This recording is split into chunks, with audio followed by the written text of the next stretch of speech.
re-entry and splashdown of Crew 9, and that'll be on NASA Plus, the agency's website, as well as social media, beginning at 3:45 p.m. Central Time, 4:45 p.m. Eastern Time. And with that, we'll continue with our audio-only coverage. Until then, this is Mission Control Houston.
This is Mission Control Houston from the International Space Station Flight Control Room in Johnson Space Center in Houston, Texas, as we continue to monitor the phasing and the journey of Crew 9 as they have undocked successfully from the International Space Station and are en route to their return to Earth. Crew 9 consisting of Commander and NASA astronaut Nick Hague, alongside Barry Wilmore and Sonny Williams of NASA and Alexander Gorbanov of Roscosmos, successfully undocked from the International Space Station at 12:05 a.m. Central Time earlier this morning, and have executed a sequence of burns and are now in an off-duty period in preparation for deorbit commands and the eventual return and splashdown to Earth. And that splashdown off the coast of Florida near Tallahassee, currently scheduled for 4:57 p.m. Central Time, 5:57 p.m. Eastern Time. We'll continue with our audio-only coverage until NASA Plus coverage will resume at 3:45 p.m. Central, 4:45 p.m. Eastern, and that will take you through re-entry and splashdown. For Nick Hague and Alexander Gorbanov as a part of the cadre of Crew 9 members, they would launch the International Space Station back in late September and would dock and execute a mission of 171 days, about 6 months, aboard the orbiting laboratory, in which they would travel 72 million statute miles, for which Wilmore and Sonny Williams of NASA, they would launch to the space station aboard the Boeing Starliner spacecraft back in June and have an extended stay upon splashdown of 286 days in microgravity. And for them, that would include 4,576 orbits of Earth and over 121 million statute miles.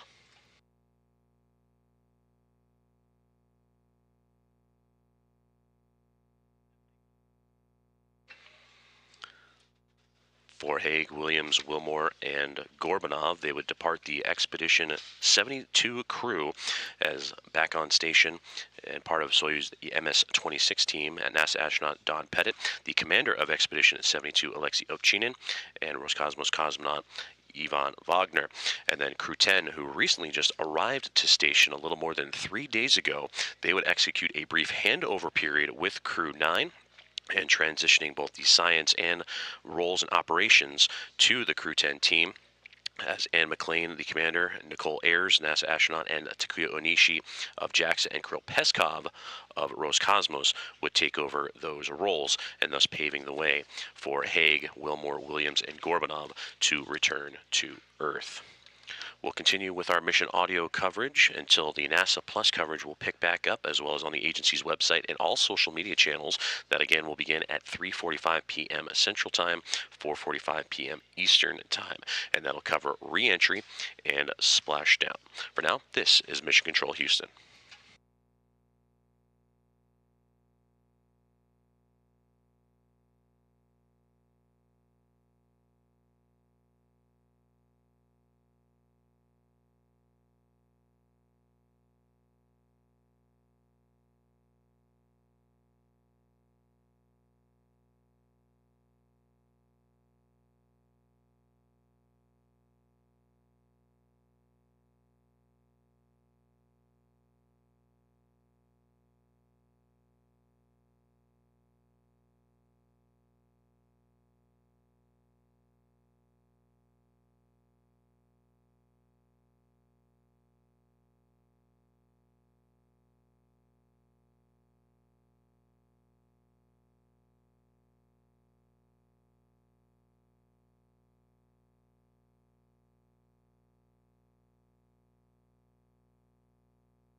This is Mission Control Houston, coming to you live with mission audio coverage as NASA's SpaceX Crew 9 makes their way through a 17-hour phasing period to an eventual splashdown off the coast of Florida near Tallahassee.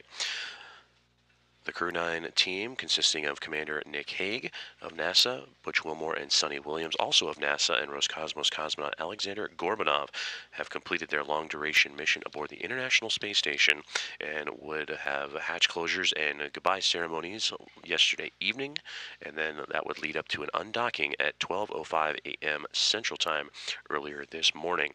The team is currently undergoing a 17-hour phasing period, and since undocking has executed a number of undocking and departure burns that would put them on the appropriate trajectory, and all nominal outputs so far from the Dragon Freedom spacecraft en route to what will eventually become the Deorbit burn that will send them en route to a splashdown.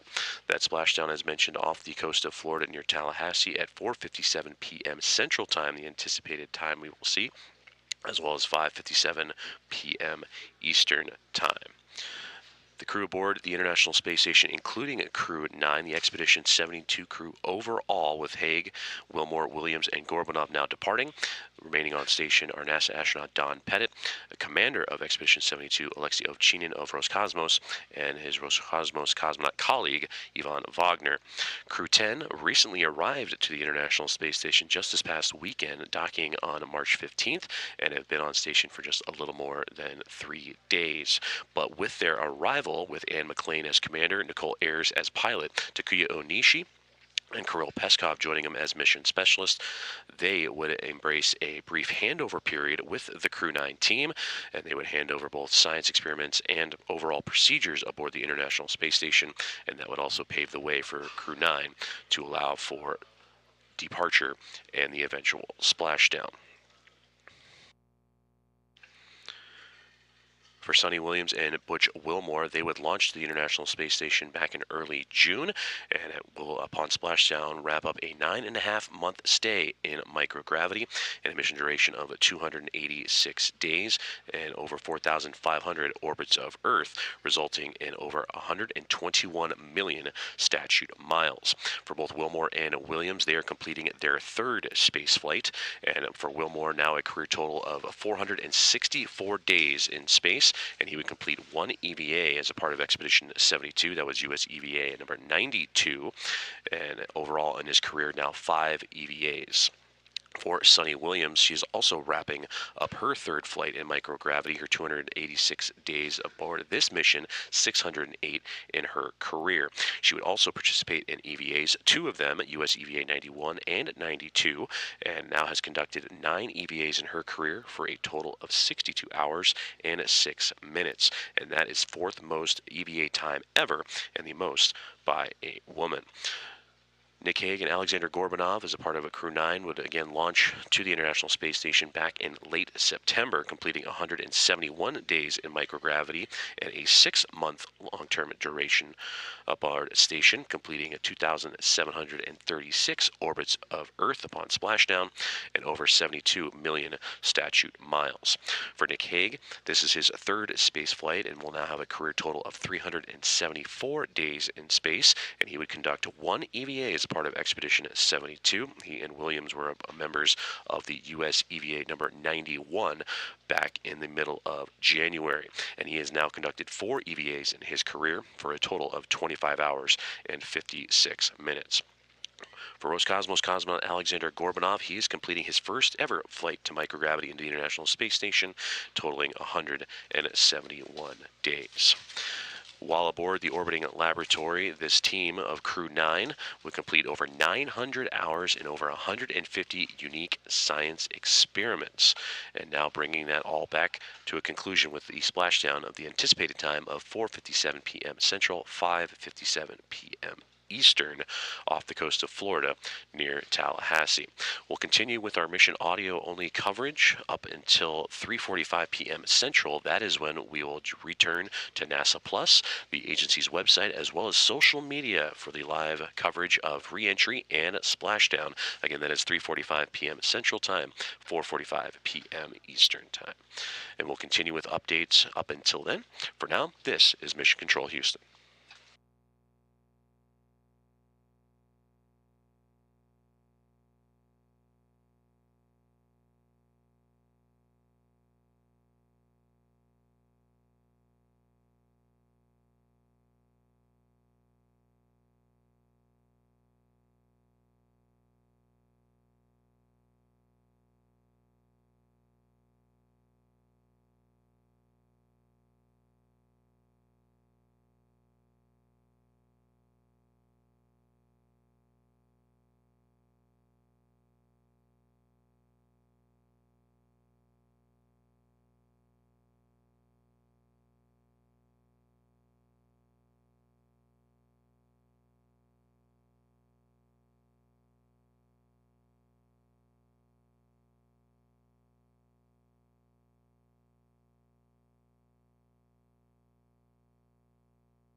This is Mission Control Houston, live with mission audio coverage of NASA's SpaceX Crew 9 as they make their way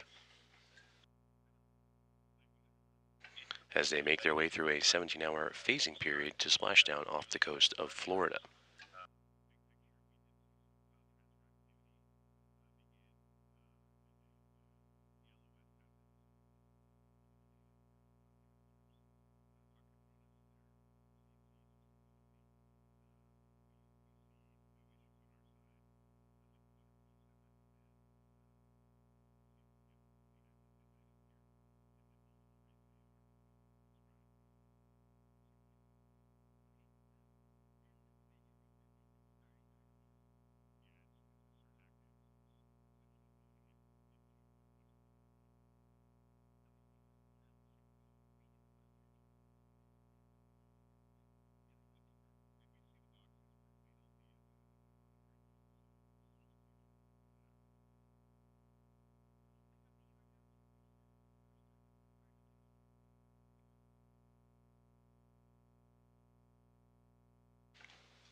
You are listening to live audio coverage of NASA's SpaceX Crew 9 as they make their way through a phasing period and return to Earth in eventual splashdown later on this evening. Hello from the International Space Station Flight Control Room inside Johnson Space Center in Houston, Texas, as the Crew 9 team of Nick Hague, commander and NASA astronaut, along with NASA's Barry Wilmore, Sonny Williams, and Roscosmos cosmonaut Alexander Gorbanov successfully undocked from the International Space Station, completing their long-duration mission aboard the International Space Station earlier this morning at 12:05 a.m. Central Time. From there, they would go through a sequence of undocking and departure burns to set them on the appropriate trajectory to bring them closer to their return to Earth. For Williams and Wilmore, an extended stay aboard the International Space Station that upon splashdown later on this evening will put them at 286 days in microgravity. For Hague and Gorbanov, their 6-month duration resulted in 171 days upon completion. The crew aboard Dragon Freedom are wrapping up a rest period and getting some much-needed shut-eye before beginning deorbit procedures that'll get underway a little bit later on this afternoon. And the anticipated splashdown time is 4:57 p.m. Central, 5:57 p.m. Eastern, and that'll be off the coast of Florida in the Gulf near Tallahassee. We will continue our mission audio coverage until we will resume NASA Plus coverage and live on the agency website and social media. That'll begin at 3:45 p.m. Central, 4:45 p.m. Eastern, and that'll be live coverage as you can watch re-entry and splashdown for Crew 9. Now, this crew would, before undocking, undergo a brief handover period with the newly arrived Crew 10 team that consists of commander of that crew, Anne McClain, NASA astronaut, as well as Nicole Ayers, JAXA's Takuya Onishi, and Kirill Peskov of Roscosmos. And after that handover period was complete, that is what paved the way for the ability of Crew 9 to begin its journey on home.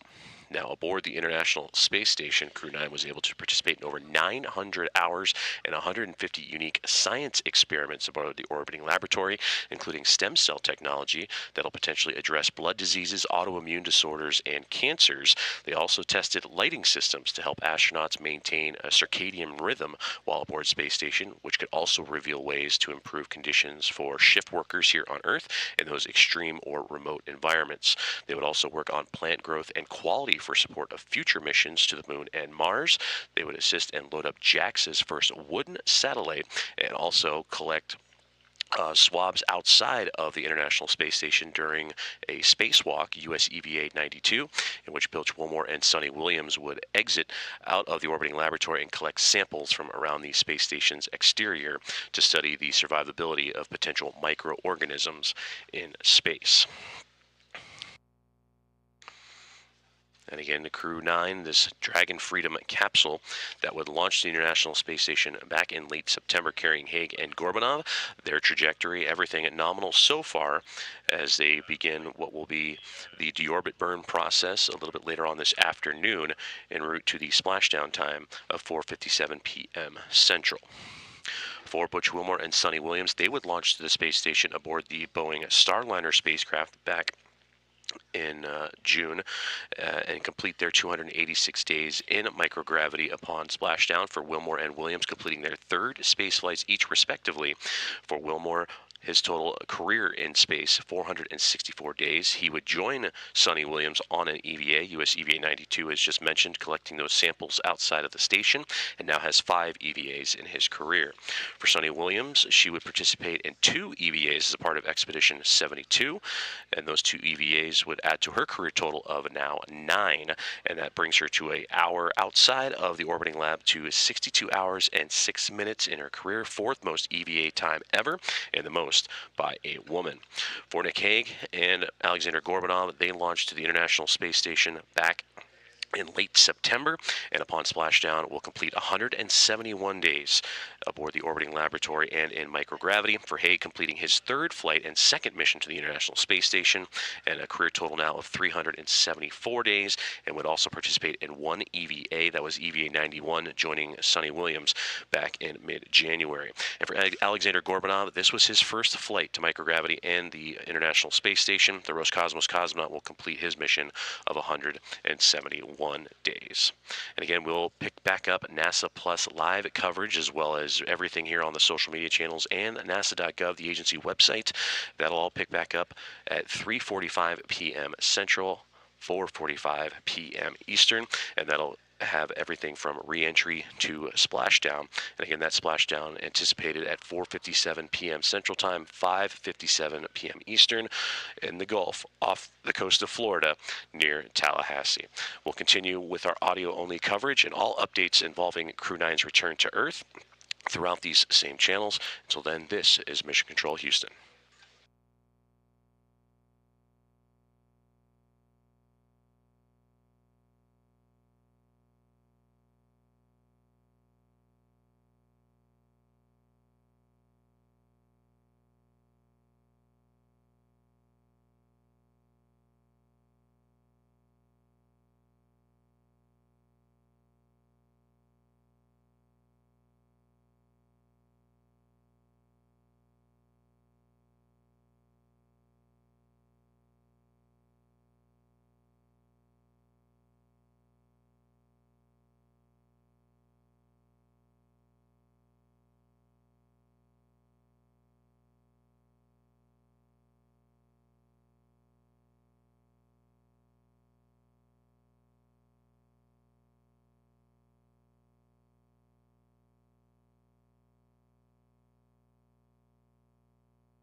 This is Mission Control Houston, coming to you live with mission audio coverage of NASA's SpaceX Crew 9 and their return to Earth after a long-duration stay aboard the International Space Station.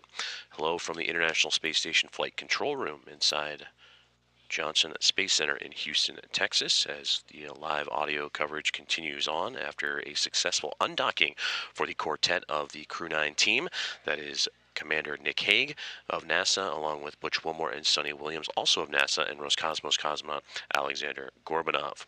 The undocking would occur at 12:05 a.m. Central Time earlier this morning. After their long-duration stay for Hague and Gorbanov, upon splashdown will be 171 days in space. For Wilmore and Williams, an extended stay aboard the International Space Station, and will complete 286 days. After undocking in the early morning hours, they would undergo a couple of undocking burns and 4 departure burns that would put the Dragon Freedom spacecraft on the appropriate trajectory in preparations for the Deorbit burn coming up later this afternoon. The next burn on the timeline will be about 5 hours and 48 minutes from now, the prop waste burn, and that is to expend extra propellant inside the Dragon Freedom spacecraft and reduce mass to allow for the proper alignment of that craft to begin its deorbit burn and splashdown. Now, splashdown currently slated for 4:57 p.m. Central Time, 5:57 p.m. Eastern Time. And we'll pick back up the coverage live on NASA Plus, the agency's website, as well as social media, beginning at that time, starting with the coverage of re-entry and splashdown. For Nick Hague and Alexander Gorbanov, they would launch the International Space Station in late September. For Hague, his third flight and second mission to the space station, resulting in a career total now of 374 days in space. For Alexander Gorbanov, wrapping up his first flight in microgravity. For Butch Wilmore and Sonny Williams, they would launch to the International Space Station back in June and would dock a day after and complete 286 days on orbit, and both of them wrapping up their third space flights. For Wilmore completing 464 days in his career, and he would participate in 1 EVA aboard the Expedition 72 crew, and that was US EVA number 92, in which he would join Sonny Williams back on January 30th, and now has 5 EVAs in his career. For Sonny Williams, third flight for her, and now totaling upon splashdown 608 days in space.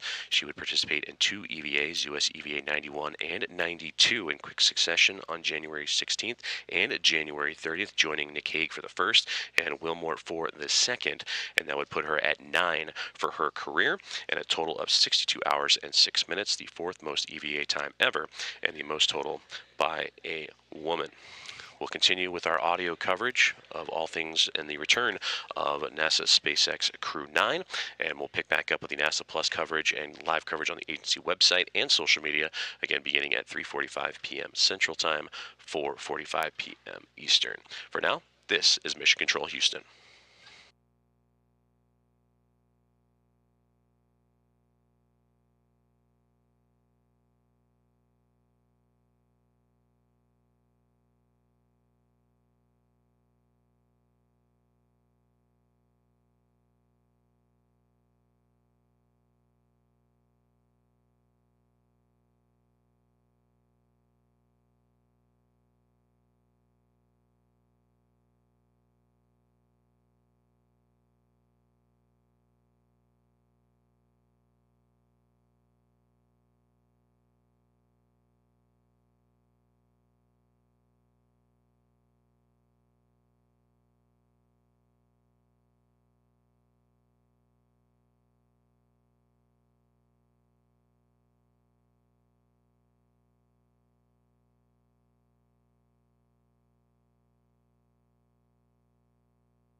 This is Mission Control Houston inside the International Space Station Flight Control Room with live mission audio coverage of NASA's SpaceX Crew 9 as they make their way through a 17-hour phasing period en route to a splashdown off the coast of Florida in the Gulf of America near Tallahassee. The quartet of Crew 9, consisting of Commander Nick Hague of NASA astronauts Butch Wilmore and Sonny Williams, and Roscosmos cosmonaut Alexander Gorbanov, would depart the International Space Station after a long-duration mission, completing Crew 9 tasks as a part of Expedition 72. The undocking from space station in their Dragon Freedom spacecraft occurred around at 12:05 a.m. Central Time, and since then executed a series of undocking and departure burns to put them on the proper trajectory to return home to Earth. Anticipated splashdown time is 4:57 p.m. Central, 5:57 p.m. Eastern Time, and we'll continue providing with live mission audio coverage up until 3:45 p.m. Central, and that is when NASA Plus, the agency's website, nasa.gov, as well as social media, will kick back up with live visual and audio coverage that will include re-entry and splashdown. For now, this is Mission Control Houston.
Understand. All right. Next, this should have been briefed before you went to sleep, but we do expect sparse TDRS coverage. This is going to be between 1523, that's 1523, and 1609. That is coming up in about 40 minutes. During that time, I recommend crew begin 4.700 and cabin stowage for deorbit prep. As part of that deorbit prep, we'll also need crew to stow temperature sensors per the tablet procedure 2.203, and we'll need you to report when complete. I'll take a pause here for any questions.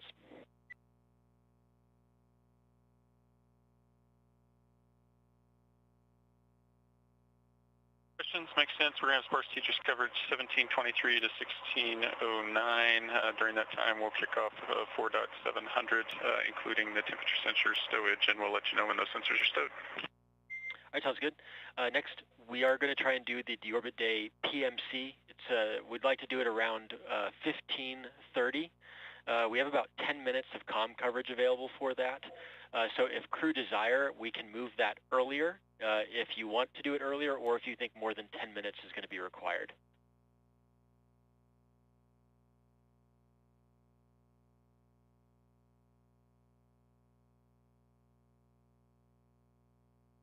Be a short PMC, so we can stick to the 1730. And correction there, it's 1530, 1530. 1530, gotcha. All right, and last, I'm going to ask that we try and perform our inventory report and stowage reports per section 1 of 4.700 at 1700. That's 1700 Zulu.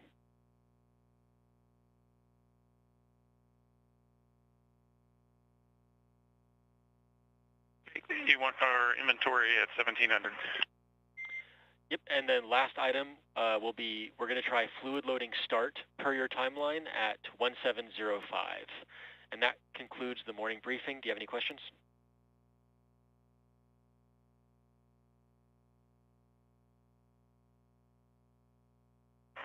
No questions. We'll make sure we start fluid loading for the timeline. All right, sounds good. Next event then, I'll let you guys continue with your off-duty end and cabin configuration after waking up, but we'll plan for the PMC at 1530. That's good.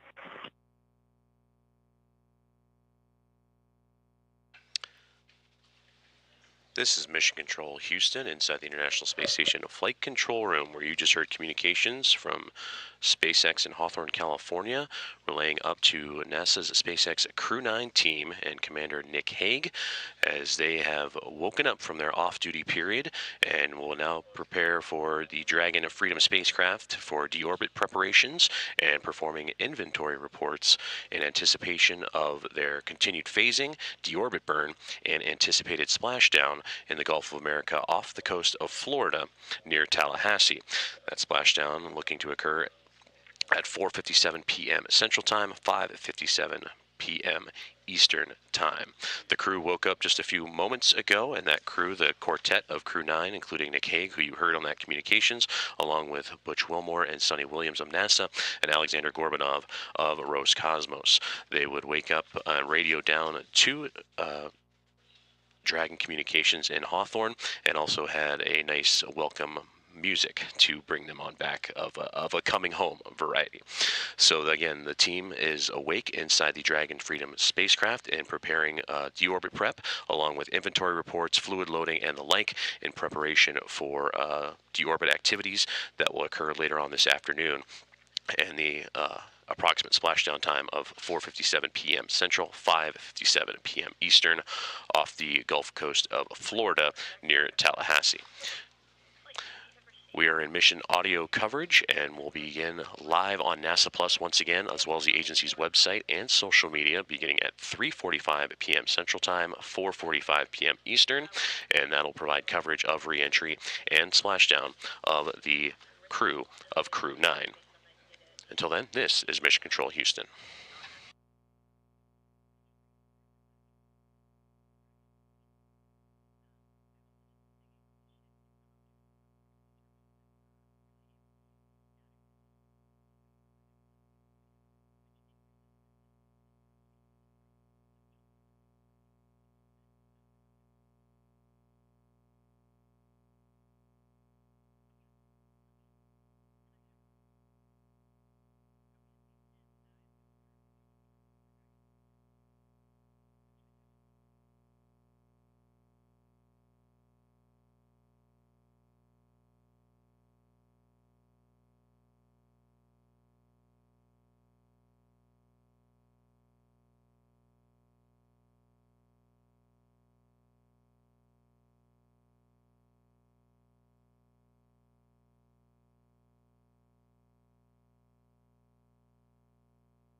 This is Mission Control Houston, live inside the International Space Station Flight Control Room at Johnson Space Center, with live mission audio coverage as we continue to follow the progress of NASA's SpaceX Crew 9 from undocking to the anticipated splashdown later this evening and throughout their 17-hour phasing period. The quartet of Crew 9, consisting of Commander and NASA astronaut Nick Hague, alongside with NASA astronauts Barry Wilmore and Sonny Williams, and Roscosmos cosmonaut Alexander Gorbanov, would depart the International Space Station at 12:05 a.m. Central Time, thus concluding their long-duration stay aboard the orbiting laboratory. They would then go into a sequence of undocking and departure burns to distance themselves from the neighborhood of the space station and put the Dragon Freedom spacecraft in the appropriate trajectory to begin deorbit procedures, and eventually the splashdown targeted for 4:57 p.m. Central Time, 5:57 p.m. Eastern Time. They do have one more burn to go. That is the prop waste burn. That will occur a little less than 5 hours from now, and that will disperse extra propellant inside the Dragon Freedom spacecraft to shed mass before preparing for deorbit. The Crew 9 team is awake. They woke up a couple of moments ago to some wake-up music from the teams in Hawthorne, California, and the SpaceX headquarters, and with their morning briefing will begin deorbit preparations, performing inventory, fluid loading, and more as a part of their early morning tasks, and again, all in preparation for deorbit. Taking a closer look at the Crew 9 team, for Nick Hague and Alexander Gorbanov. Hague, the commander of Crew 9, he and Gorbanov would launch to the International Space Station back in late September, and upon splashdown will complete 171 days in space, and their mission specialists joining them in Butch Wilmore and Sonny Williams. They would launch the International Space Station back in June as a part of the Boeing Starliner spacecraft mission, and will complete 286 days in microgravity. For Hague, he will be completing his third flight and second mission to the International Space Station, and will now, upon adding his 171 days aboard the space station and a part of the Expedition 72 crew, it will have 574 days in outer space for his career. He would participate in one EVA, that was US EVA number 91, in mid-January, and would now have a career total of 25 hours and 56 minutes over 4 career EVAs. For Butch Wilmore and Sonny Williams, they are both completing their third flights and missions to the International Space Station. For Wilmore, his 286 days add to his career total of 464 days, and would participate in one EVA, US EVA 92, also in mid-January, and would now have 5 for his career. And for Butch Wilmore, those 5 totaling 31 hours and 2 minutes. For Sonny Williams, wrapping up her third flight, 608 career days in space. Upon splashdown later this evening, she would participate in 2 EVAs during her time aboard the International Space Station and a part of the Expedition 72 crew, US EVAs 91 and 92. Those were on January 16th and January 30th, respectively, and now has 9 EVAs for her career, totaling 62 hours and 6 minutes, the 4th most ever EVA time, and the most by a woman. So we will continue to provide audio updates on the progress of the Crew 9 Dragon Freedom spacecraft and their return to Earth after their long-duration stay aboard the International Space Station. And again, the anticipated splashdown time, 4:57 p.m. Central, 5:57 p.m. Eastern. We will pick back up with live NASA Plus coverage, as well as extended coverage on the agency's website, nasa.gov, and social media at 3:45 p.m. Central, 4:45 p.m. Eastern, and that coverage will include re-entry and a splashdown for the quartet of Crew 9. For now, this is Mission Control Houston.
This is Mission Control Houston from inside the International Space Station Flight Control Room at Johnson Space Center in Houston, Texas, as we continue to bring you live mission audio coverage of NASA's SpaceX Crew 9 as they make their way through a 17-hour phasing period to an eventual splashdown off the Gulf Coast of America and coast of Florida, just outside of Tallahassee.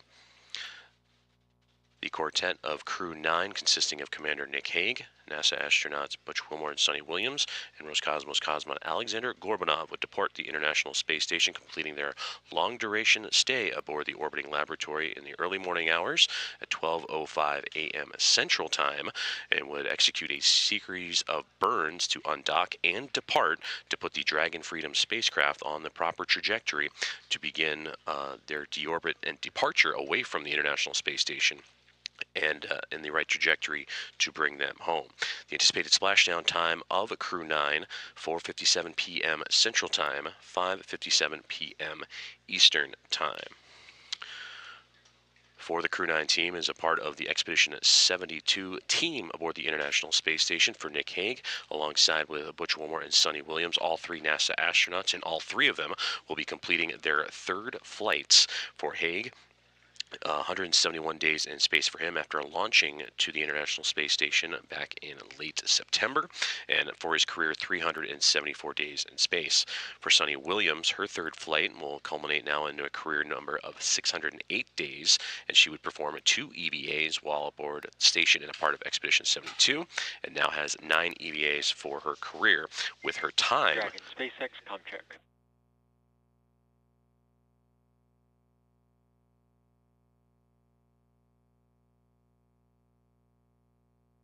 Freedom's loud and clear. Loud and clear, Freedom. Our crew ready for the Deorbit Day PMC. Affirmative. SpaceX copies. I'll be privatizing Dragon to ground, and the next call you hear will be from Flight Surgeon.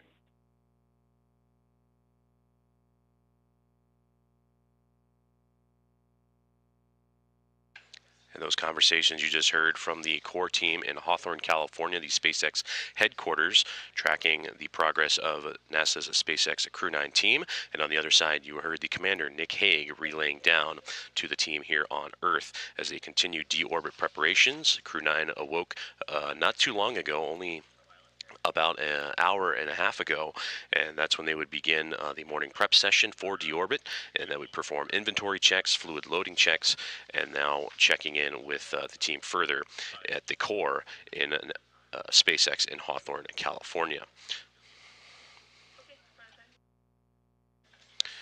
We will continue with our mission audio coverage of the return of Crew 9 and their anticipated splashdown time, again at 4:57 p.m. Central Time, 5:57 p.m. Eastern Time. We will transition from audio only to NASA Plus, the agency's website, nasa.gov, as well as on social media, beginning at 3:45 p.m. Central, 4:45 p.m. Eastern, for coverage of re-entry and splashdown. For now, this is Mission Control Houston.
Dragon SpaceX. Dragon to ground is no longer private. Copy all. Q.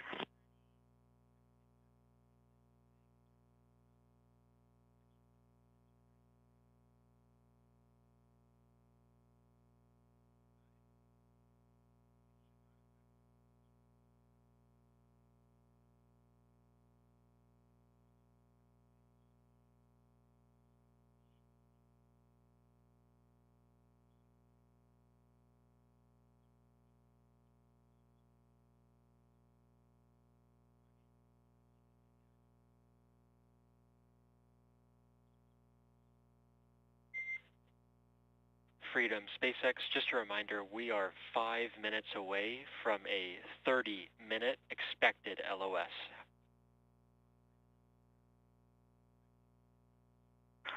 Copy. Upcoming 30-minute LOS. We'll catch you on the other side. Sounds good.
This is Mission Control Houston with live mission audio coverage of NASA's SpaceX Crew 9 as they make their way through a phasing period en route to a splashdown off the Gulf of America and the coast of Florida, just outside of Tallahassee.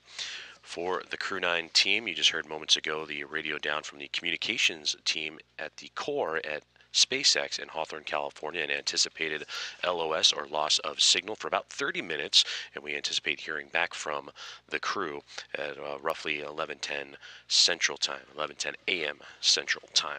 That Crew 9 team aboard the Dragon SpaceX Freedom spacecraft consists of Commander Nick Hague, a NASA astronaut completing his third flight and second to the International Space Station, alongside with NASA astronauts Butch Wilmore and Sonny Williams, also both of them completing their third flights, and first-time flyer and Roscosmos cosmonaut Alexander Gorbanov.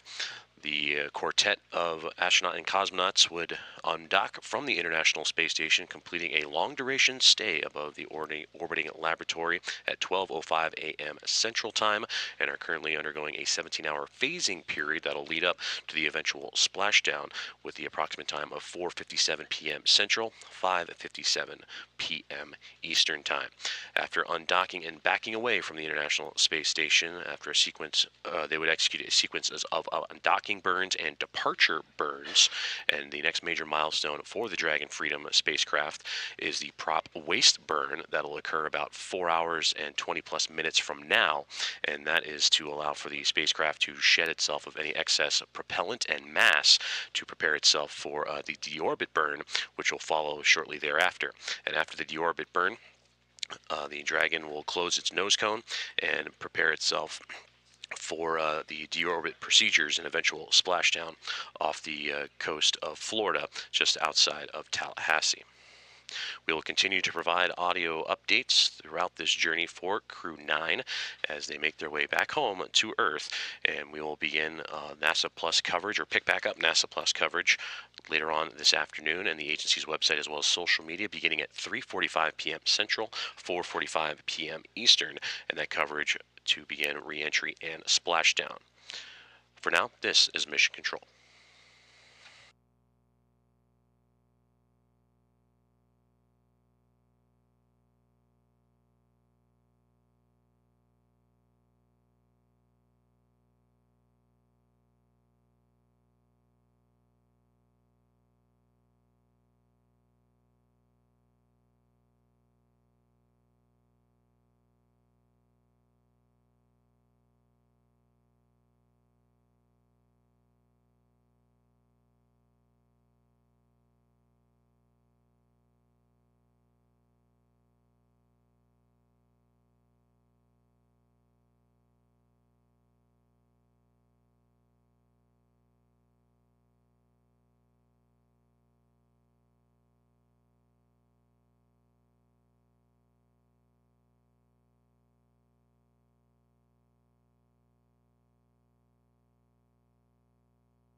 This is Mission Control Houston with live mission audio coverage of NASA's SpaceX Crew 9 return as they make their way through a phasing period after undocking from the International Space Station and their eventual splashdown off the coast of Florida just outside of Tallahassee.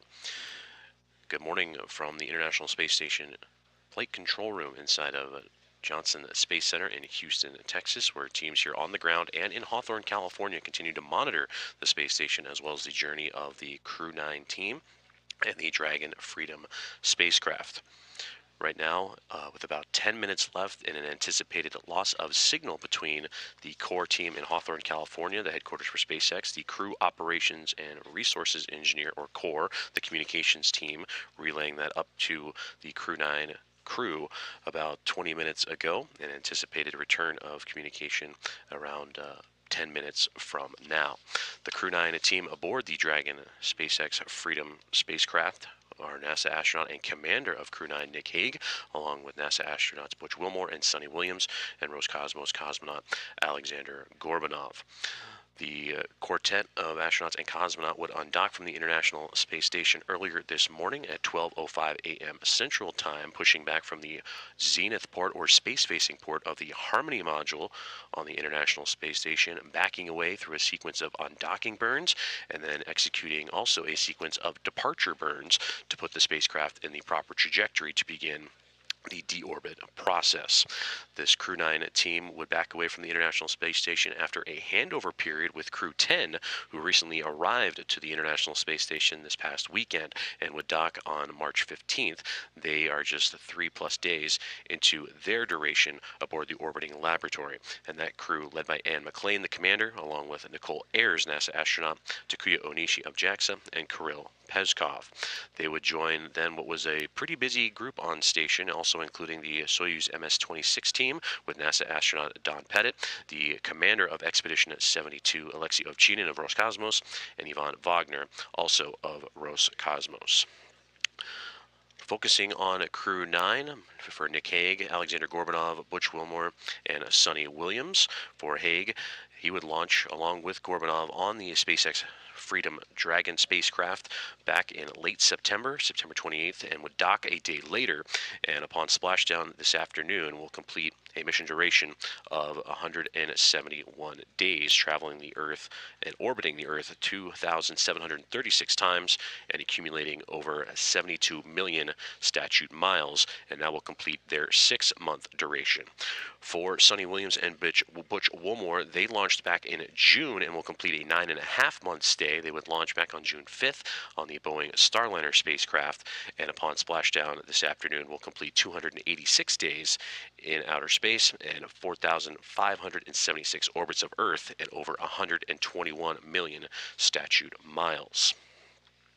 While aboard the International Space Station during their duration, the Crew 9 team would perform over 900 hours and 150 unique science experiments before departing the laboratory earlier this morning. For Hague, Williams, and Wilmore, all three completing their 3rd space flights. For Butch Wilmore, 464 days will be his new career total upon splashdown. He would participate in 1 EVA, that was US EVA 92 in the middle of January, and has 5 for his career. For Sonny Williams, she would participate in 2 EVAs, US EVA 91 and 92, and that was on January 16th and January 30th, to put her career total now to 9 EVAs for a total of 62 hours and 6 minutes, the 4th most EVA time ever, and the most by a woman. For Nick Hague, his 3rd flight and 2nd mission to the International Space Station will bring his career totals to 374 days. He also would participate in an EVA alongside with Williams, EVA 91 on January 16th. And for Hague, that brings now up to 4 EVAs for his career, totaling 25 hours and 56 minutes. And for Roscosmos cosmonaut Alexander Gorbanov, he is wrapping up his very first flight to the International Space Station and will have a career total of 171 days upon splashdown. Upcoming milestones for the Dragon crew and Crew 9 will be the prop waste burn. That'll be a little more than 4 hours from now, and that is where the Dragon spacecraft will dispense and rid itself of unnecessary propellant and put itself in the proper mass for the eventual deorbit burn, which will be a little more than 5 hours from now, 5 hours and 7 minutes. And that'll set things up for a splashdown time of approximately 4:57 p.m. Central, 5:57 p.m. Eastern, and that will be in the Gulf of America off the coast of Florida, just outside of Tallahassee. We will continue with our mission audio coverage and provide regular updates throughout the process on the agency's website as well as the social media channels, and we will return live to NASA Plus for the full production at 3:45 p.m. Central Time, 4:45 p.m. Eastern for coverage of reentry and splashdown. This is Mission Control Houston.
This is Mission Control Houston with live mission audio coverage of NASA's SpaceX Crew 9 as they make their way through a phasing period and return to an eventual splashdown off the coast of Florida just outside of Tallahassee.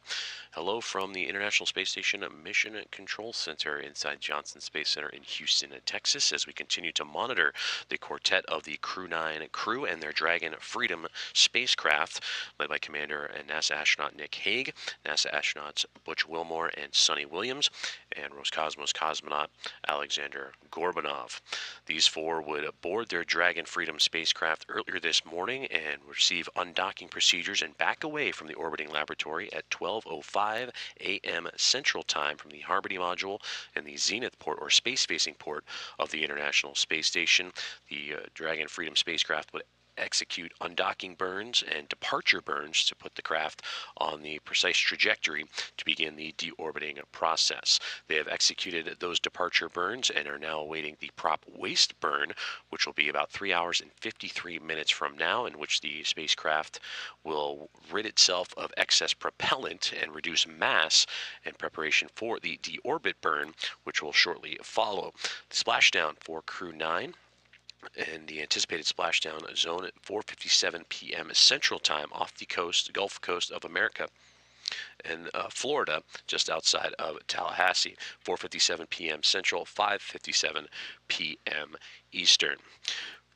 For Nick Hague, Sonny Williams, and Butch Wilmore, they are completing their third space flights in their careers. For the commander in Hague, he would spend 171 days in outer space on this most recent mission and a part of Expedition 72 and add to a total of 374 days in his career. He would participate in one EVA venturing outside of the International Space Station, US EVA 91, on January 16th. For Sonny Williams, he would join Nick Hague as a part of that EVA, as well as one other, two for her, US EVAs 91 and 92, and now has her for a career total of 9 EVAs in her career, for a totaling 62 hours, 6 minutes runtime, and that is the fourth most EVA time ever, and the most by a woman. This is her third space flight, 286 days in microgravity this current mission, and 608 days in her career. For Butch Wilmore, also third flight, and 286 days as a part of his Expedition 72 time aboard the orbiting laboratory, 464 days in his career, and would participate in one EVA, that was US EVA number 92, that took place back on January 30th, where he and Wilmore would venture out into the vacuum of space for 5 hours and 26 minutes, and would be his fifth EVA of his career. They would board the Dragon Freedom spacecraft earlier this morning and begin those undocking procedures after a handover period with the newly arrived Crew 10 time, as they would arrive to the International Space Station this past weekend, launching on the March 14th and docking on the 15th, and their time aboard the station just a little over 3 days. But with that handover period and able to pass along, that would open up the door for Crew 9 to begin the deorbit procedures with pristine weather expected in the Gulf of America. For Crew 10, led by Ann McClain, commander, along with NASA astronaut Nicole Ayers, JAXA astronaut Takuya Onishi, and Roscosmos cosmonaut Kirill Peskov. And joining them and remaining on board the International Space Station are NASA astronaut Don Pettit, and Roscosmos cosmonaut and commander of Expedition 72 Alexei Ovchinin, and Roscosmos cosmonaut Ivan Wagner.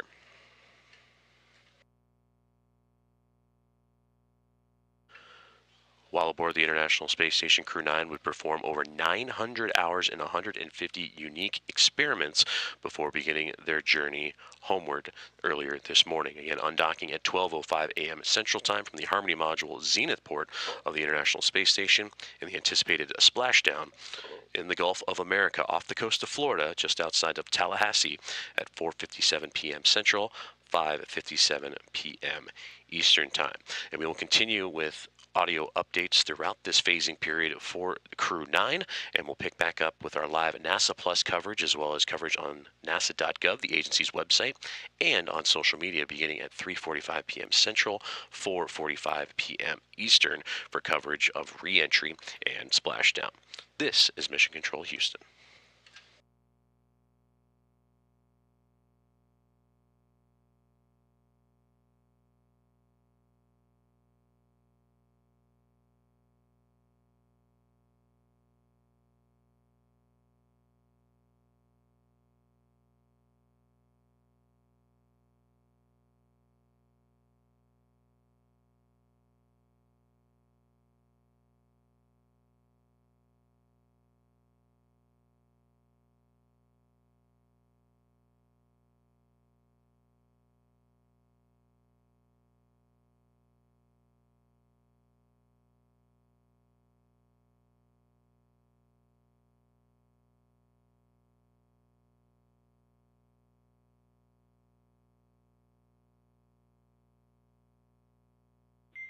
Freedom, SpaceX for status update.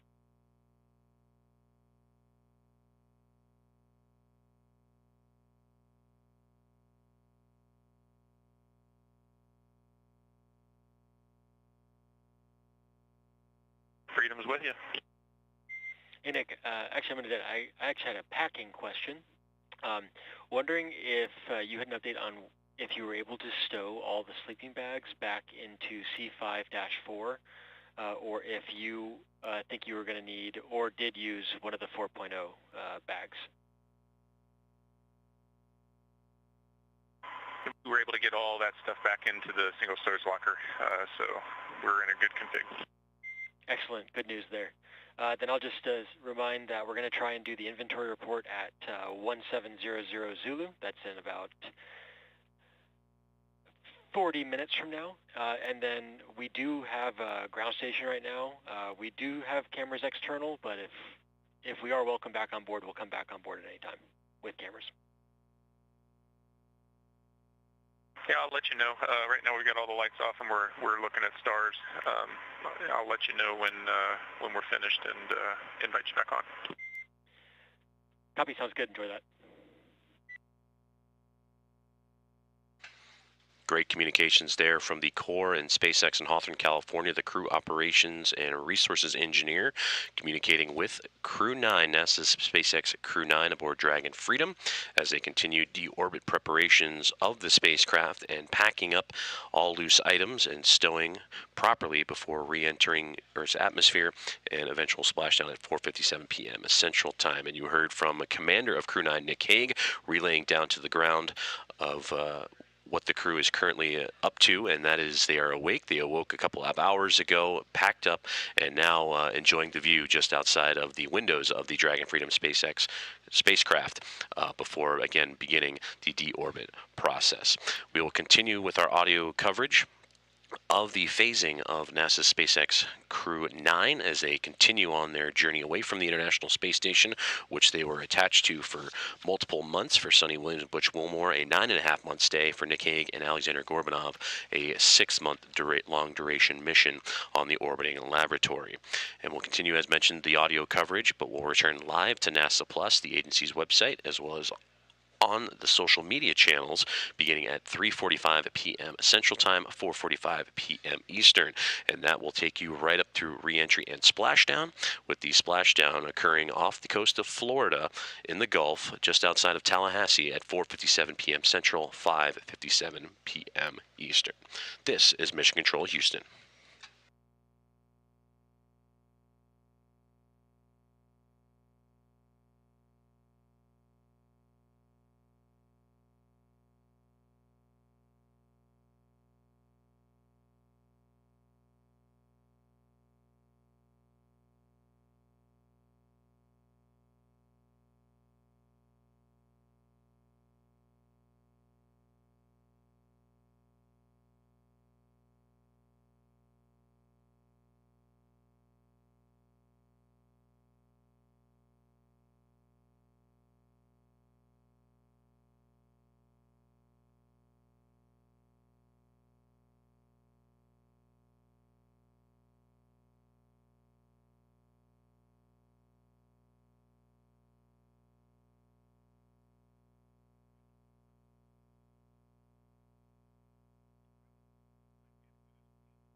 This is Mission Control Houston, live inside the International Space Station Flight Control Room. Go ahead, Freedom. Welcome to come on board with internal cameras. SpaceX copies. I'll let you know when we're on board.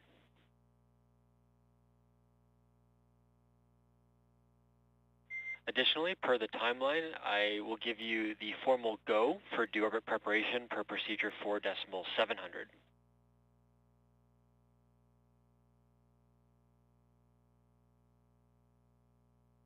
Okay, copy that. We've got your go to start into 4.700.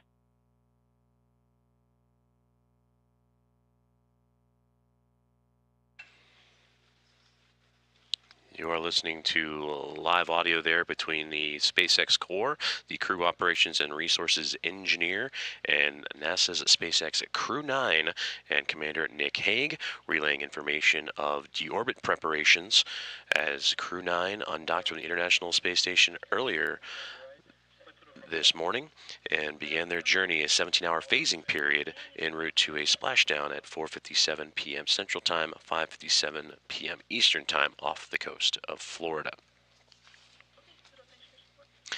We will continue to bring you live mission audio coverage, and you will periodically hear updates from SpaceX, relaying communications to and from the Dragon Freedom spacecraft and Commander Nick Hague. Nick Hague being joined by Roscosmos cosmonaut Alexander Gorbanov alongside NASA astronauts Butch Wilmore and Sonny Williams, the quartet, beginning their journey home from the International Space Station earlier this morning. As those four would depart the International Space Station at 12:05 a.m. Central Time, departing the zenith port of the Harmony module on the International Space Station, executing a sequence of undocking and departure burns to put the Dragon Freedom spacecraft in the proper trajectory for their return to Earth.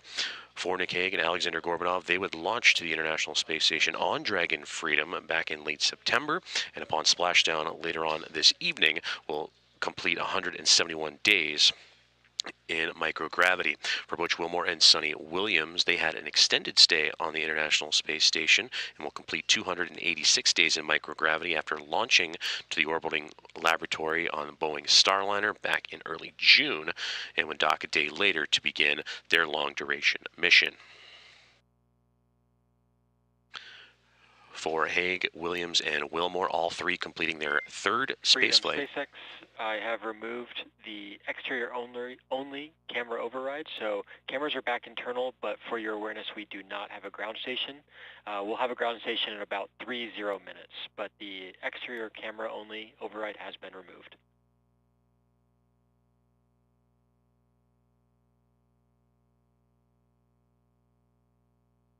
Freedom copies. And there is continued communications between SpaceX and the Crew 9 team, and Nick Hague confirming. For Hague, again, completing his third flight and second mission to the International Space Station, 171 days with him and Alexander Gorbanov, and for his career, 374 days in microgravity. For Gorbanov, this is his first flight to the International Space Station and will wrap up his 171-day journey. For Butch Wilmore and Sonny Williams, both, again, their third flights to microgravity. For Wilmore and Williams, 286 days aboard station. For Wilmore, 464 in his career, and for Sonny Williams, 608 for her. For Hague, Williams, and Wilmore, all three would perform EVAs. Sonny Williams would be a part of both of them, US EVA 91 and 92. That would occur in mid-January, and up her career total to now 9 for a total of 62 hours and 6 minutes, the fourth most EVA time ever, and the most by a woman. For Butch Wilmore, he would join Williams for US EVA 92, and that would be his lone EVA expedition at 72. And fifth of his career, totaling 31 hours and 2 minutes. And for Nick Hague, joined Williams on US EVA number 91 on January 16th, and for Williams, or pardon me, Hague rather, his fourth EVA in his career for 25 hours and 56 minutes in total. For Crew 9, they would undergo a quick handover period with the newly arrived Crew 10, which would launch to the International Space Station just this past weekend, launching on March 14th and docking on the 15th, and their duration aboard the orbiting laboratory has just eclipsed a little over 3 days. And staying back on station and wishing well to Wilmore, Williams, Haig, and Gorbanov, Anne McLean, and Nicole Ayers of NASA, Takuya Onishi, and Kirill Peskov of JAXA and Roscosmos, respectively, along with NASA astronaut Don Pettit, Expedition 72 Commander Alexei Ovchinin, and Roscosmos cosmonaut Ivan Wagner. Upcoming key milestones for the Crew 9 team. It will be the prop waste burn. That'll be about 3 hours and 18 minutes from now. That'll allow the Dragon Freedom spacecraft to rid itself of excess propellant and put itself at the proper mass to begin the deorbit procedures, which the deorbit burn, which will occur about an hour after the prop waste burn, 4 hours and now 17 minutes away, will put the spacecraft on the proper trajectory for the splashdown, which is coming up on 5 hours and 4 minutes from this moment. And that splashdown again at 4:57 p.m. Central Time, 5:57 p.m. Eastern Time, and we'll continue to provide audio coverage throughout. And we'll pick back up on NASA Plus, the full broadcast, along with nasa.gov, the agency's website, and social media, beginning at 3:45 p.m. Central, 4:45 p.m. Eastern, for coverage of reentry and splashdown. This is Mission Control Houston.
X Freedom for air temperature sensors. Go ahead, Freedom.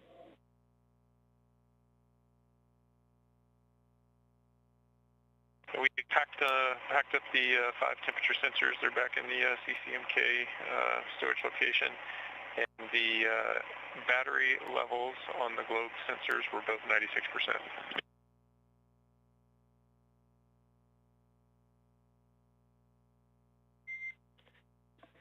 Copy that, Freedom. All sensors are back in the CCMK, and the reported battery levels for both sensors at 96%.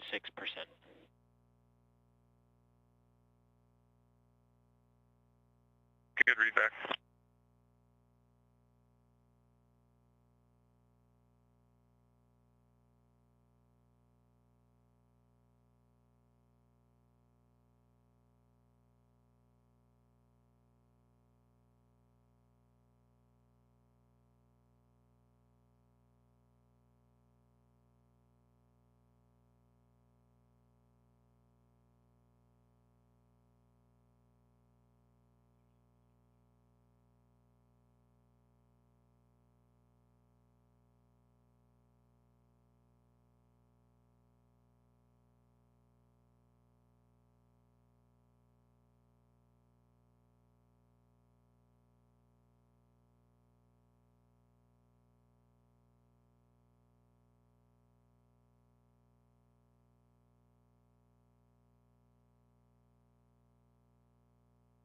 And SpaceX Freedom with food and water inventory when you're ready. Nick, I am ready.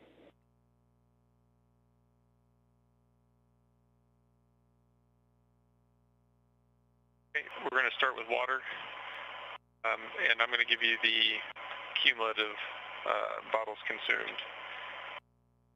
For batches 201, 202, 203, 204, and 205, 5 bottles consumed.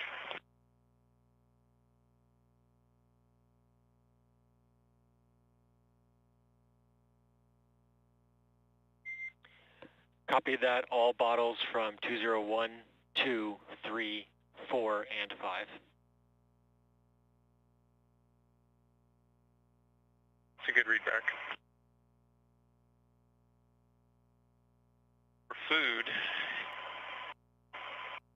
301, 302, 303, 304, 306, and 308. All meals consumed, all 4 consumed.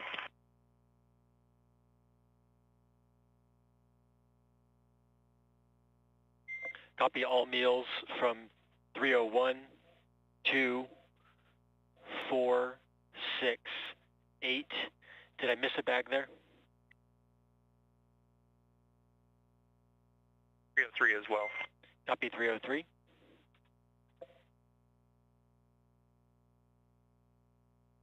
And for bags 305 and 307, 2 each have 2 meals consumed.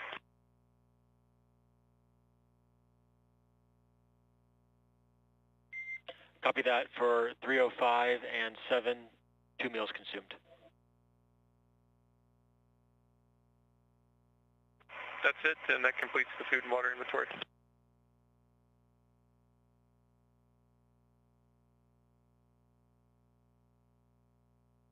I guess I should just, again, we haven't started fluid loading yet, but we will consume all 22 bags that we brought on board.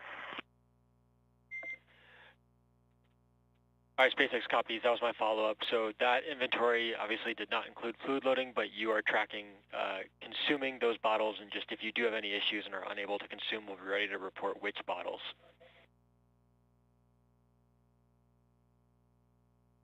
Yep, you got it.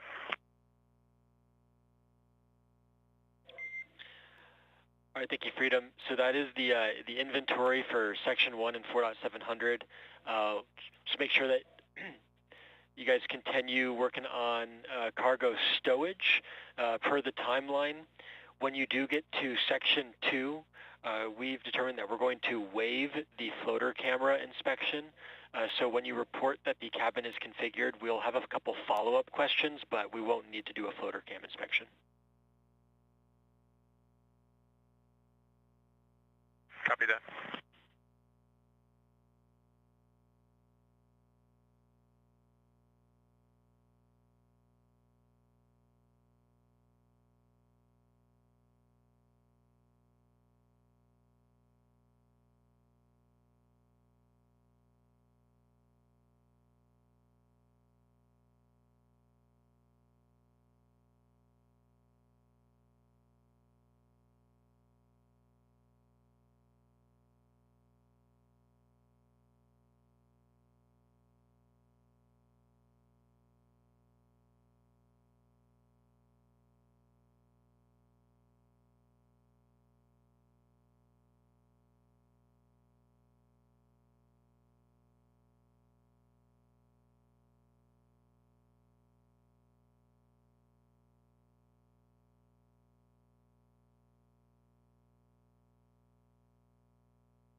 This is Mission Control Houston inside the International Space Station Flight Control Room at Johnson Space Center in Houston, Texas, as we continue our audio-only coverage of the return of Crew 9 and their Dragon Freedom spacecraft after deorbiting the International Space Station earlier this morning.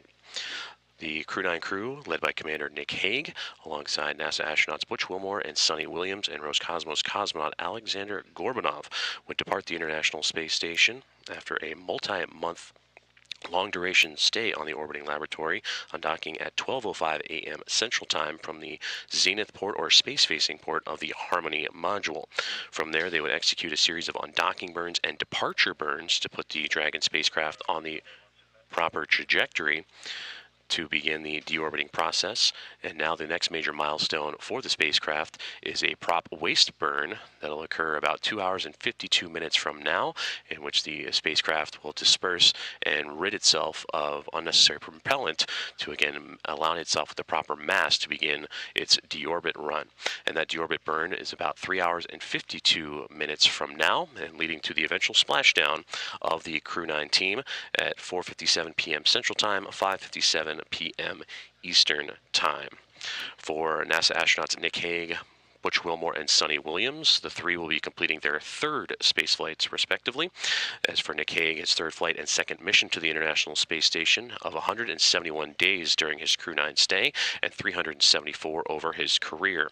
For Butch Wilmore, an extended stay for him on the International Space Station, him and Sonny Williams, both 286 days as a part of the Expedition 72 crew, and in total for Butch, 474 days over his career. For Sonny Williams, it'll be 608 days at time of splashdown.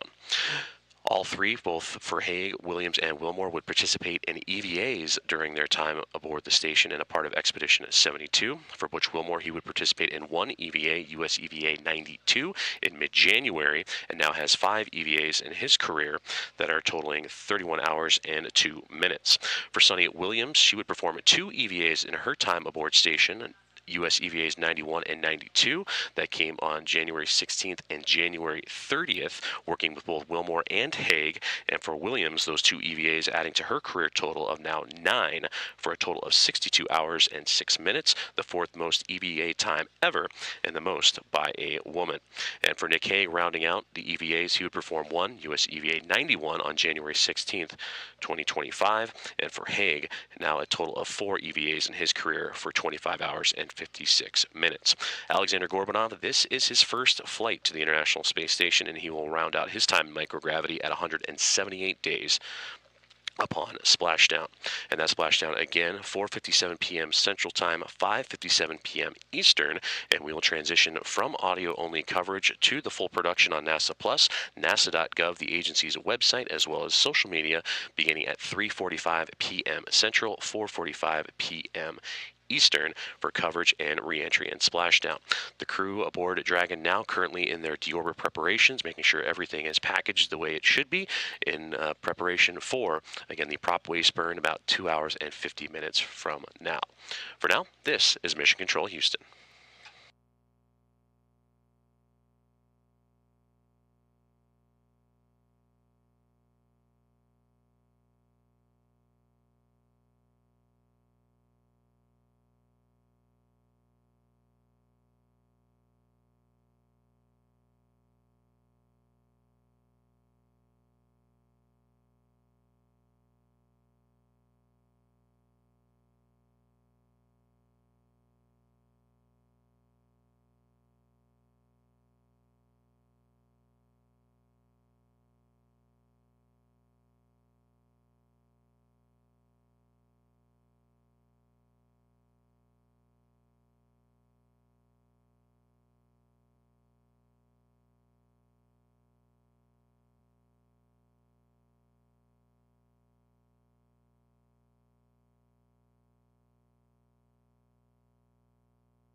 for internal.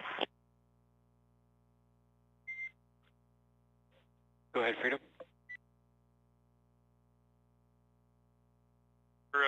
We're into our fluid loading. We're going to start cycling through the commode and then also start working on donning our orthostatic garments and undergarments. So I kindly ask if you could take the cameras external. Performing that now. I'll let you know when we're exterior. Thank you.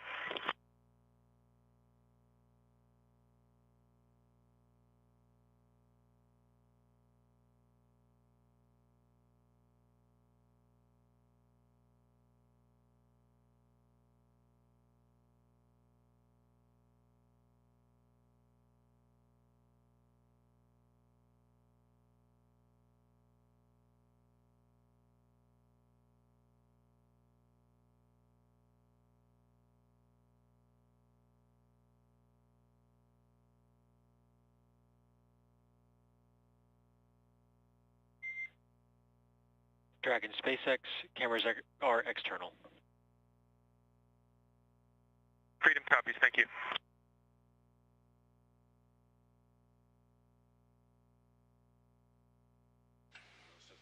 Great communications there between Crew 9 Commander Nick Hague and the core team at SpaceX. The Crew Operations and Resources Engineer and Communication is the Crew 9 team of Commander Nick Hague, alongside with NASA astronauts Butch Wilmore and Sonny Williams, and Roscosmos cosmonaut Alexander Gorbanov continuing for deorbit preparations. And you heard them talking about beginning to put back on their entry suits that you saw during the broadcast of both launch and the undocking earlier this morning.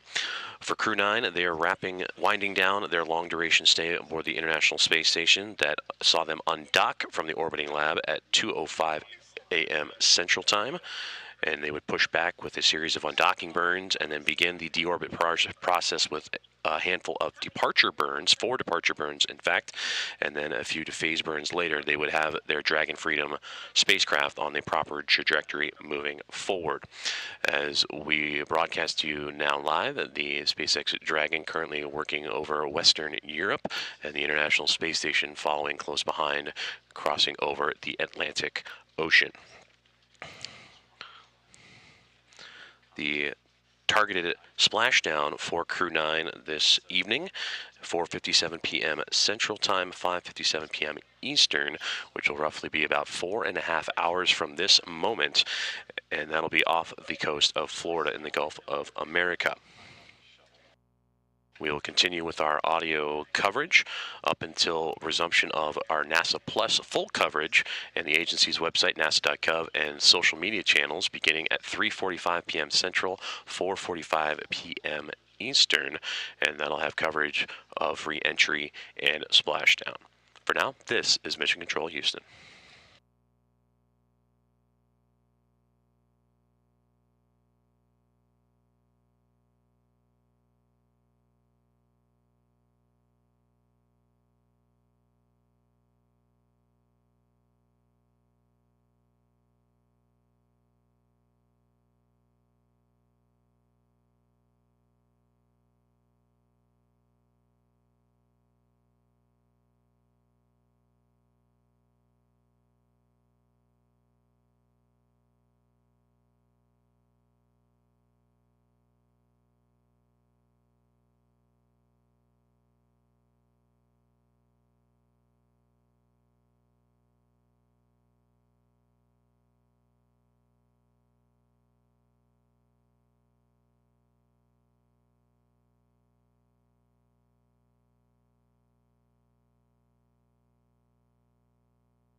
This is Mission Control Houston, coming to you live with mission audio coverage of NASA's SpaceX Crew 9 as they make their return back to Earth after undocking from the International Space Station earlier this morning and currently in a phasing period en route to a splashdown off the Gulf Coast of Florida near Tallahassee. Good afternoon from the International Space Station Flight Control Room inside Johnson Space Center in Houston, Texas, where the teams in Hawthorne, California, headquarters for SpaceX, alongside the Dragon team and the Dragon Freedom crew of Nick Hague, Butch Wilmore, Sonny Williams, and Alexander Gorbanov are continuing with their deorbit preparations. The team in SpaceX in Hawthorne just went around the room and relayed that the crew is happy and healthy, alongside with a healthy navigation system, prop system, and beyond. And the crew is now starting to put on their comfort garments in preparation for their overall entry suits and suit leak checks to follow in anticipation of the upcoming deorbit burn and deorbit process. Currently, as we stand right now, splashdown is about 4 hours and 4 minutes from this moment, with the anticipated time of 4:57 p.m. Central Time, 5:57 p.m. Eastern, off the coast of Florida and just away from Tallahassee, as the Dragon spacecraft continues to distance itself from the International Space Station. The long duration mission for Crew 9 would come to a close with the hatch closures and final goodbyes for both for Hague, Williams, Wilmore, and Gorbanov yesterday evening, with the undocking command being sent at directly midnight Central Time, and Dragon would push back away from the orbiting laboratory at 12:05 a.m. Central from the Zenith port, the space-facing port of the Harmony module. From there, they would undergo a sequence of undocking burns and 4 departure burns. They also, earlier this morning, would complete phase burns, 2 sets of departure phase burns, in anticipation of their next major milestone, which will be the prop waste burn about 2 hours and 17 minutes from now. Now, as we speak, the Dragon spacecraft is currently about to head over the northern coast of Australia, with the International Space Station following behind. They're currently orbiting right now over central Russia. Aboard the Dragon Freedom spacecraft, NASA astronauts Nick Hague, Butch Wilmore, and Sonny Williams, along with Alexander Gorbanov, winding down their mission to the International Space Station. For Hague and Gorbanov, they would head to station on the Dragon Freedom spacecraft and launch in late September, and will now complete a mission of 171 days that'll come to a close at splashdown. For Butch Wilmore and Sonny Williams, an extended stay for them on the International Space Station, and when the Dragon spacecraft hits the water, that'll complete a 286-day mission for them after launching back in June on the Boeing Starliner spacecraft.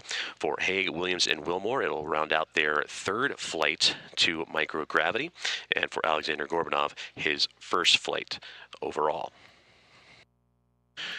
We will continue our mission audio coverage and switch over to NASA Plus for the full broadcast, alongside with the agency's website, nasa.gov, as well as the social media channels, beginning at 3:45 p.m. Central Time, 4:45 p.m. Eastern Time, where we will join our counterparts in Hawthorne, California, as well as our NASA team on the ground for all coverage of re-entry and splashdown for Crew 9.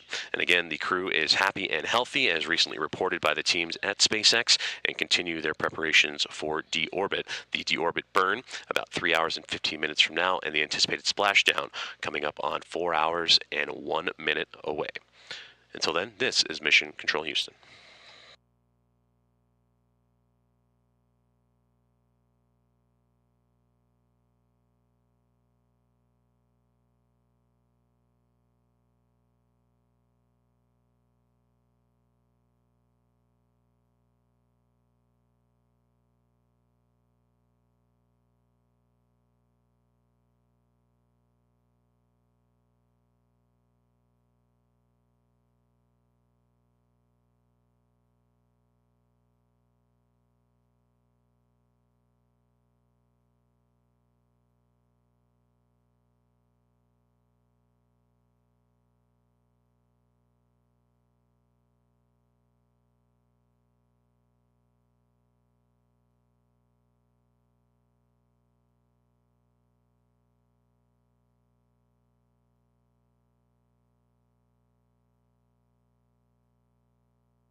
Dragon SpaceX, comm check.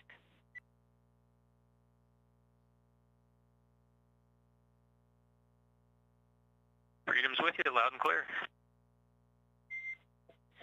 Hey there, Nick. We performed a shift handover down here on the last LOS. Arthur handed over to me, and you've got Kira now through the remainder of the mission. Outstanding. It's going to be a fun way to finish up a long journey for a few people.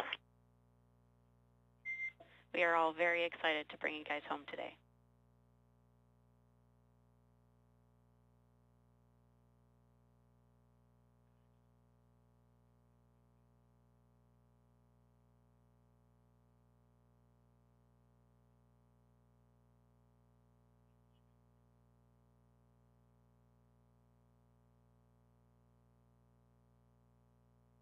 And Kira, just to kind of bring you up to speed on where we're at, we're kind of in the middle of donning our undergarments and finishing off the last couple rounds of our fluid loading and simultaneously packing things up. So we're on a good path. Okay, Nick, that sounds great. Yep, I got a good handover from Arthur. Understand you're working through donning the comfort garments and working through fluid loading as well. I'm following along with you all in 4.700 deorbit preparations. For awareness, we will have a return out of plane burn today ahead of the deorbit burn. That's in a little over 2 hours. Okay, understand. Thank you.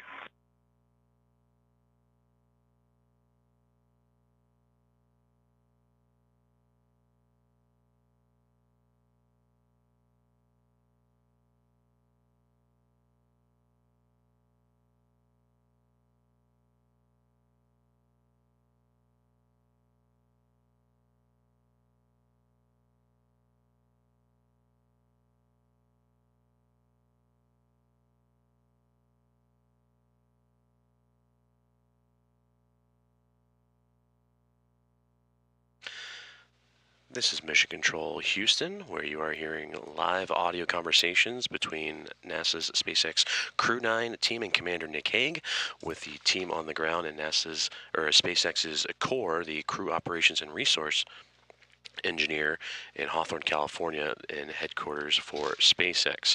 And that is where the two are continuing to prepare for deorbit activities for Crew 9 as they continue their journey home from the International Space Station. And you heard Nick Hague say it's been outstanding so far, and it's going to be a fun way to wrap up a long journey for them.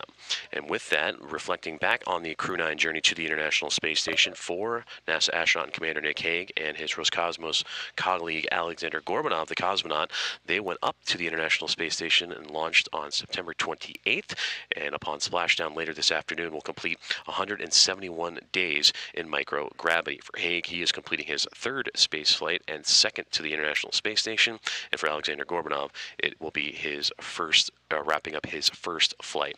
Joining them for Crew 9 is Butch Wilmore and Sonny Williams, as they are both wrapping up their third flights to microgravity and the orbiting laboratory recently as a part of Expedition 72.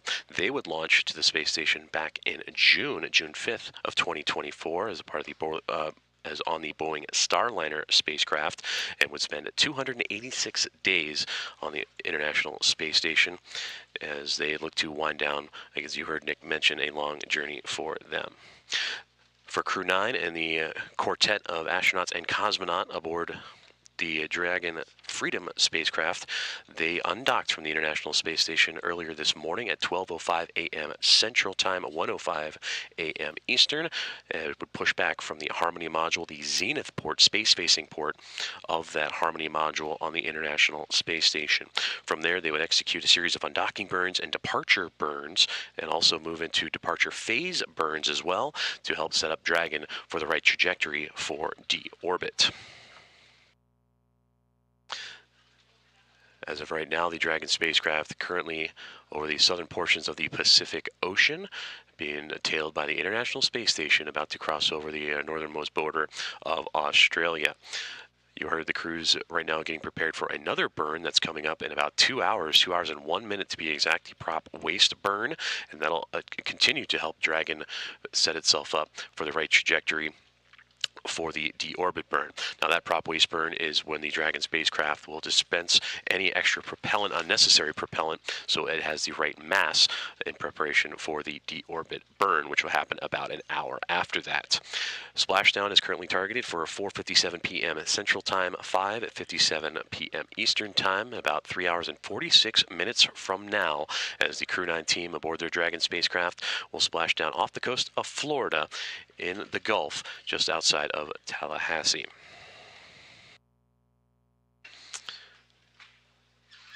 We will continue our audio coverage of the return of Crew 9, and we'll bring back up the full production, including at NASA Plus on the agency's website at nasa.gov and social media channels starting at 3:45 p.m. Central Time, 4:45 p.m. Eastern, and that'll take you through live coverage of re-entry and splashdown. As of now, in the last check-in, the crew is happy and healthy and continues deorbit preparation and their return home to Earth. This is Mission Control Houston.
This is Mission Control in Houston from the International Space Station Flight Control Room at Johnson Space Center as we continue with our live mission audio coverage of the return of NASA's SpaceX Crew 9, including Commander Nick Hague, NASA astronauts Butch Wilmore and Sonny Williams, and Roscosmos cosmonaut Alexander Gorbanov. The quartet of astronauts and cosmonaut are completing a multi-month stay aboard the International Space Station, which they would undock earlier this morning at 12:05 a.m. Central Time from the Zenith Port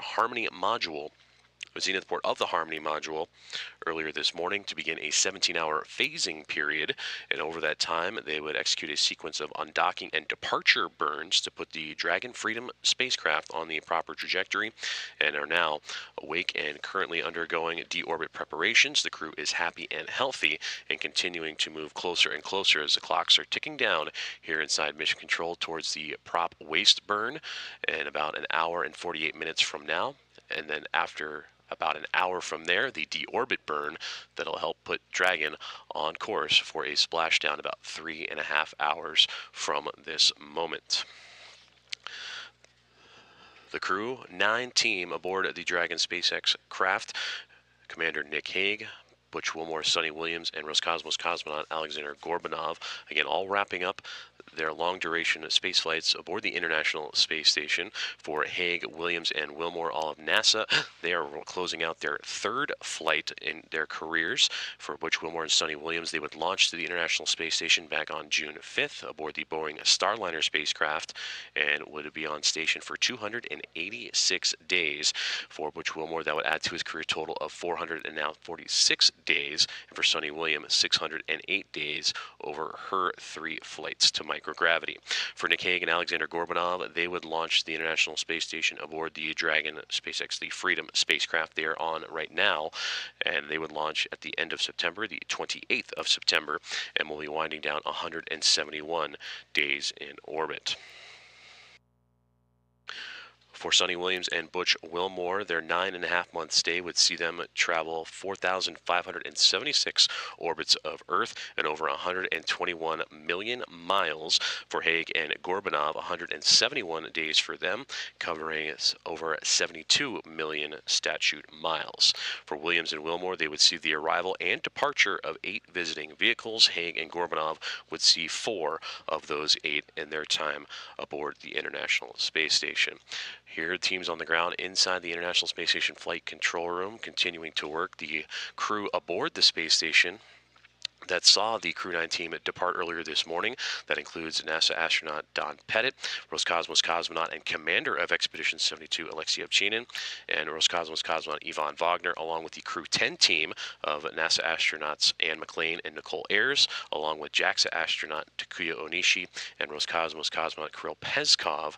They are all currently getting some much-needed rest ahead of a busy day of work ahead of them. As for the Crew 9 team, after departure, they would get some rest as well, but are currently up and working away on deorbit preparations. The team on the ground here inside of the International Space Station Flight Control Room, led by Fiona Antkowiak, flight director of her Mosaic flight team, continuing to monitor all things International Space Station and keeping an eye on that Dragon Freedom spacecraft that is currently under the guidance of SpaceX in Hawthorne, California. All of this to continue to lead us up to the deorbit burn and splashdown about 3.5 hours, 3 hours and 32 minutes from now.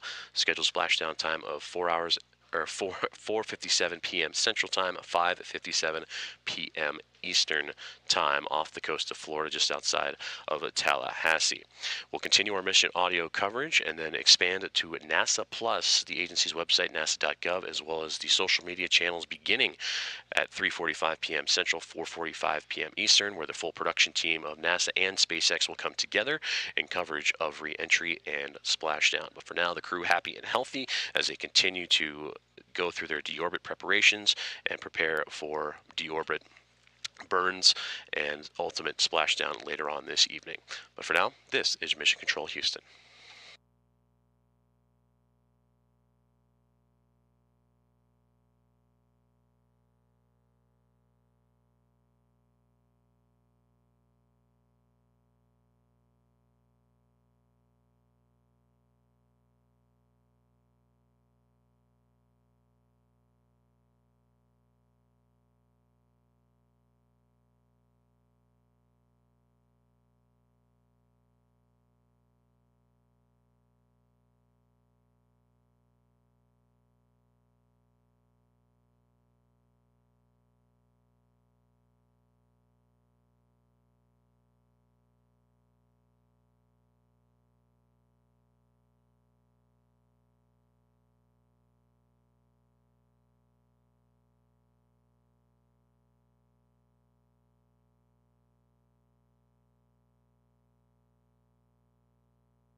Freedom, SpaceX, less than 3.5 hours to scheduled splashdown time.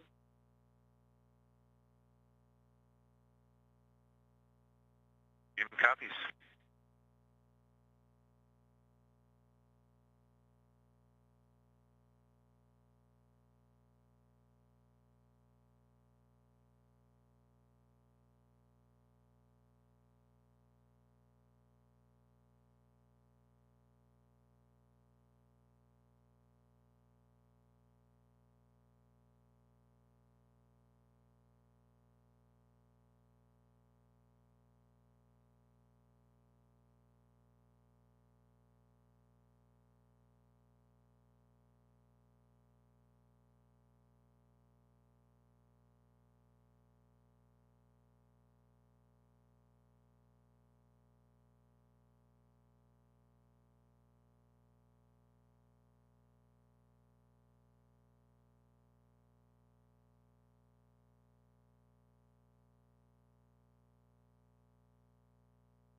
Freedom, SpaceX.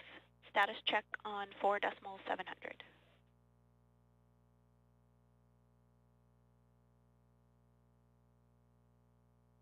Freedom's with you. We are just closing up the final little bits of stowage in about 3 minutes. I'm going to check in with you and show you where we're at. Okay, Nick, thanks for the update. That sounds great. We'll be ready to give you guys the go for suit donning here pretty soon.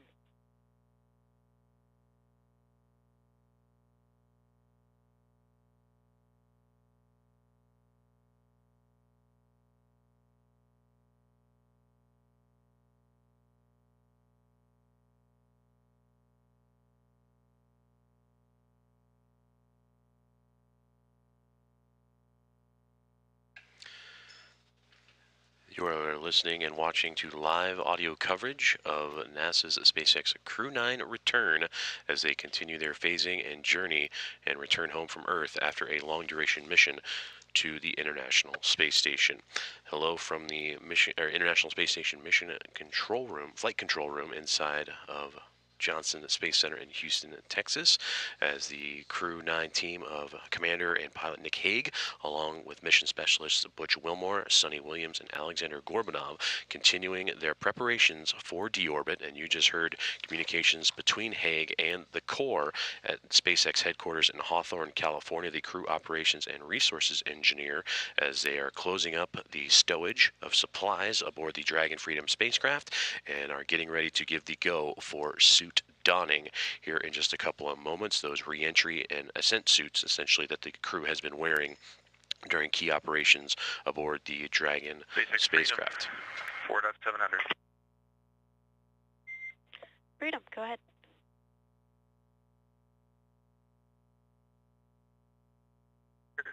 You are welcome to come on board. We have everything stowed. Section 1 is complete. Cabin's in a good config. I understand we waived Section 2 and fluid loading status. We've completed all our prescriptions on fluid loading. We still have a couple bags of water that we're going to get through, and all 22 of those will be empty.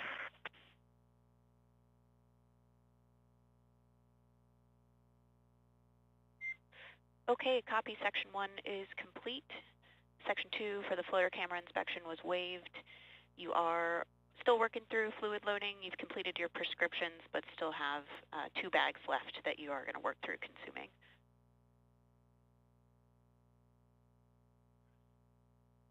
It's a good read. And so I show us in Section 4 getting ready to test the RIOs.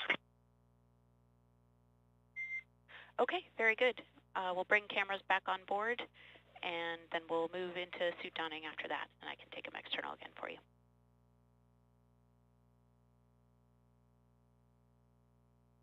And we've got all our undergarments on, so when you come back internal, we can stay that way.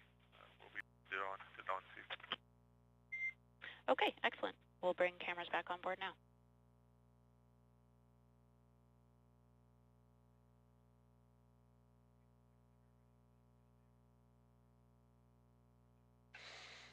You are listening to live audio coverage of the return of NASA's SpaceX Crew 9, where you just heard communications from Crew 9 Commander Nick Hague and the core communications team at SpaceX in Hawthorne, California, saying that everything has been stowed and put away properly. The astronauts and cosmonaut on board continuing to fluid load or consume fluids to help astronauts better adjust to gravity and the return to Earth. That is continuing to go underway, and then all of this in preparation for the departure burn and splashdown for the Crew 9 crew. Upcoming burns and milestones for this crew as they continue their phasing and eventual return to Earth. The prop waste burn about 1 hour and 26 minutes from now, and that will allow the Dragon spacecraft to expend any used propellant, so it sheds mass to best put it on trajectory for the deorbit burn, which will be followed up about 1 hour later, 2 hours and 25 minutes from now. And the overall splashdown, a little over 3 hours from this moment, 3 hours and 12 minutes, targeting 4:57 p.m. Central Time, 5:57 p.m. Eastern Time. The Crew 9 crew, as mentioned, Commander Nick Hague, the one relaying down those commands to the team on the ground in Hawthorne, California, and SpaceX. He will complete his third flight and second mission to the International Space Station and finish up a mission of 171 days, along with his Roscosmos cosmonaut compadre, Alexander Gorbanov, who will be seeing the completion of his first flight. Joining them also are mission specialists Butch Wilmore and Sonny Williams, both wrapping up their third career flights, and both of which spent 286 days in microgravity in the International Space Station. As for Butch Wilmore, 464 days in his career, and for Sonny Williams, 608 days. This Crew 9 team would put together over 900 hours and 150 unique experiments in their time aboard the International Space Station, but all starting to wind its way down as clocks continue to roll backwards here inside the International Space Station Flight Control Room in Mission Control in Houston, targeting that next milestone again of the prop waste burn about an hour and 24 minutes from now, a deorbit burn an hour beyond that, and the splashdown a little more than 3 hours and 10 minutes from this moment. We will continue our audio coverage until about 3:30 Central Time, and that's when we will toss it over to our teams of NASA commentators and SpaceX commentators in Hawthorne, California, where they will take you through live coverage of re-entry and splashdown at 4:57 p.m. Central Time. That splashdown time coverage will begin at 3:45 p.m. Central Time, 4:45 p.m. Eastern. Till then, we will continue to provide live updates, and you'll continue to hear conversations between Crew 9 and the SpaceX core team in Hawthorne, California, as they continue their journey and return to Earth. This is Mission Control Houston.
Freedom, SpaceX, you are go for suit donning per procedure 4.010.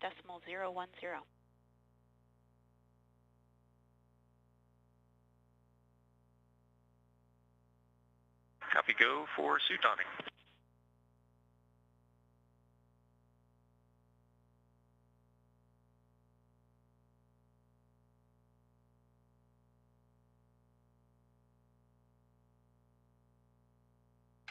And with that communication between NASA astronaut Nick Hague and the SpaceX core team on the ground in Hawthorne, California. The crew on board the Dragon Freedom spacecraft in Crew 9 is go for suit donning as they continue to prepare themselves for deorbit and splashdown.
This is Mission Control Houston, inside the International Space Station Flight Control Room at Johnson Space Center in Houston, Texas, as we are now inside 3 hours from splashdown and the return. Freedom, I have you loud and clear. Got you the same from C2. Seat doning's in progress. Copy that. I see you in C2, and we just came on board with this ground station pass. Good to see you guys. And perfect timing there, as you just heard communications between SpaceX and the Crew 9 team, led by Commander Nick Hague, as suit donning is in progress. And again, splashdown now 2 hours and 59 minutes away, as Crew 9 looking to concluding their long-duration mission to the International Space Station. Before that, a couple of other key milestones that we will keep an ear out for. The prop waste burn will occur about 1 hour and 13 minutes from now, and that'll allow the Dragon spacecraft to expend unnecessary propellant to have the spacecraft reach the proper mass before beginning its deorbit process. And with that, that'll include the deorbit burn, which will occur about 1 hour after the prop waste burn, 2 hours and 13 minutes from now, and will set the Crew 9 team on the proper trajectory for the eventual splashdown in the Gulf just off the coast of Florida at 4:57 p.m. Central Time, 5:57 p.m. Eastern Time. For Commander Nick Hague being joined with his Crew 9 compadres in Butch Wilmore and Sonny Williams, along with Alexander Gorbanov of Roscosmos. Their suit donning continuing to move forward, their deorbit preparation well underway, as this team wrapping up again their long-duration mission aboard the International Space Station. For Hague and Gorbanov, they will complete 171 days aboard the orbiting lab and in microgravity. For Wilmore and Williams, an extended stay of 286 days. We'll continue our audio coverage until around 3:30, and that's when we will toss it over to the NASA and SpaceX teams in Hawthorne, California, who will take you live through the re-entry and splashdown and overall return of Crew 9 to Earth. Until then, this is Mission Control Houston.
Go ahead, Freedom.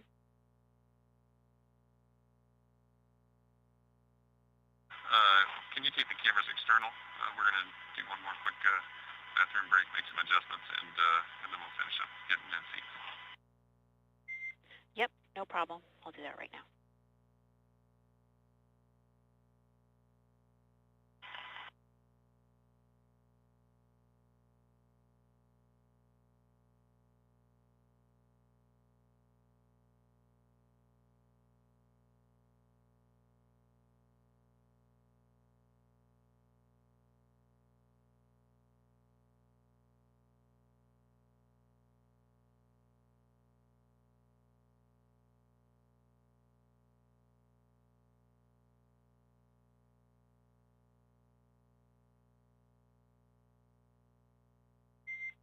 And Freedom, cameras are exterior.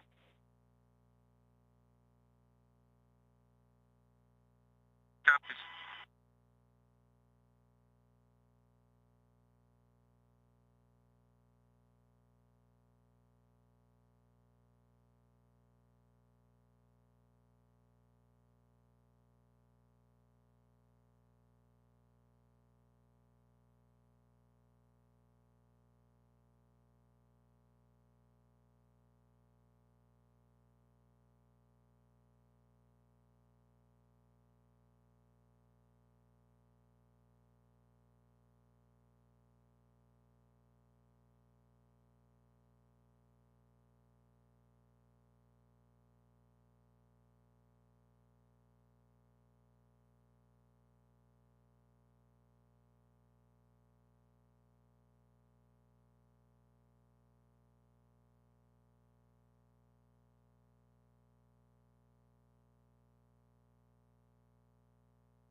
Freedom, SpaceX, be advised in 2 minutes we'll have a 10-minute TDRS LOS.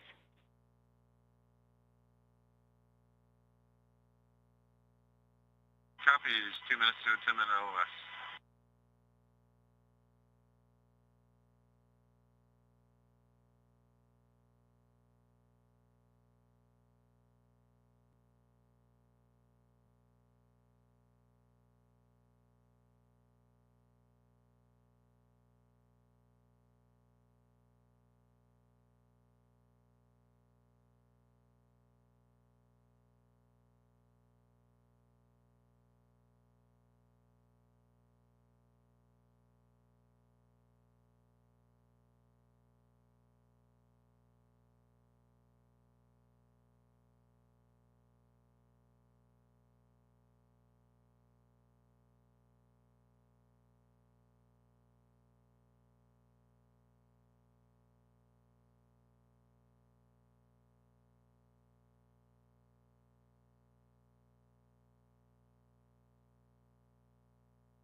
You are following along live with the updates and phasing of the return of NASA's SpaceX Crew 9 and their 4 astronauts aboard the SpaceX Dragon Freedom, including Commander and NASA astronaut Nick Hague, NASA astronauts Butch Wilmore and Sonny Williams, and Roscosmos cosmonaut Alexander Gorbanov.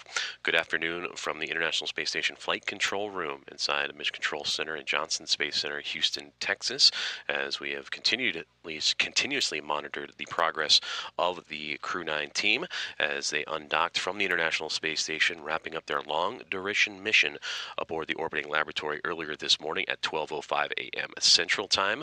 After a rest period, they would awake earlier this morning around 9:50 a.m. and get right to work with deorbit preparations, stowage, as well as beginning to don their undergarments and current entry suits. And that is what's going to be coming up here in the next few moments, is the pressure checks of those suits en route to what's going to be a couple of key milestones for burns for the Dragon spacecraft. The prop waste burn, now 58 minutes away, and that'll lead to a deorbit configuration and burn that'll be about an hour and 58 minutes away. Splashdown is currently targeted for 2 hours and 45 minutes from now, 4:57 p.m. Central Time, 5:57 p.m. Eastern Time.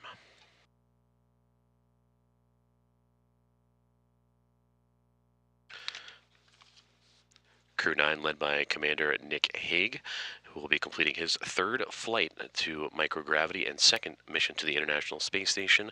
171 days for him and his Crew 9 counterpart, Roscosmos cosmonaut Alexander Gorbanov, who is wrapping up his 1st flight for 171 total days for him. They would launch the International Space Station back in late September the 28th and dock on the 29th to begin their journey. For Butch Wilmore and Sonny Williams, an extended stay for them aboard the orbiting lab. 286 days will be under their belt after splashing down off the coast of Florida, the Gulf Coast, and just outside of Tallahassee. For Wilmore and Williams, their 3rd space flights in total. For Wilmore and Williams, the 286 days adding to their career numbers, 464 days for Wilmore, 608 days for Sonny Williams. We'll continue to monitor the progress of Crew 9 as key milestones continue to come up, including the suit donning, which is underway, and deorbit preparations continue as they keep moving forward to that anticipated splashdown time of 4:57 p.m. Central, 5:57 p.m. Eastern. Around 3:30 Central Time, that's when we will do our final audio sign-off, and that will transition into a 3:45 NASA Plus production, in which we will join our NASA teammates in Hawthorne, California, alongside with SpaceX, and bring you the coverage together of re-entry and splashdown and the return home of Crew 9. This is Mission Control Houston.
Go ahead. I'm with you.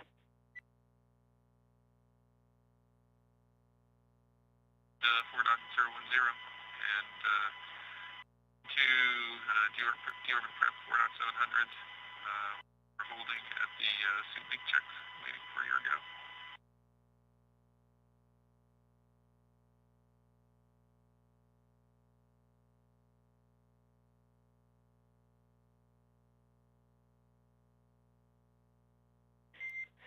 Copy that, Freedom. Suit downing is now complete. You're back in 4.700, holding at suit leak checks. That's great timing. I was actually about to give you a call saying that we'd like to deconflict the suit leak checks from the OOP burn, and we're looking to move those up. So it sounds like you guys are ready for that. We're ready to support. Okay, great. I think we just have a couple more commands to send on our side, and I'll come back to you with the go for that shortly. Stand by.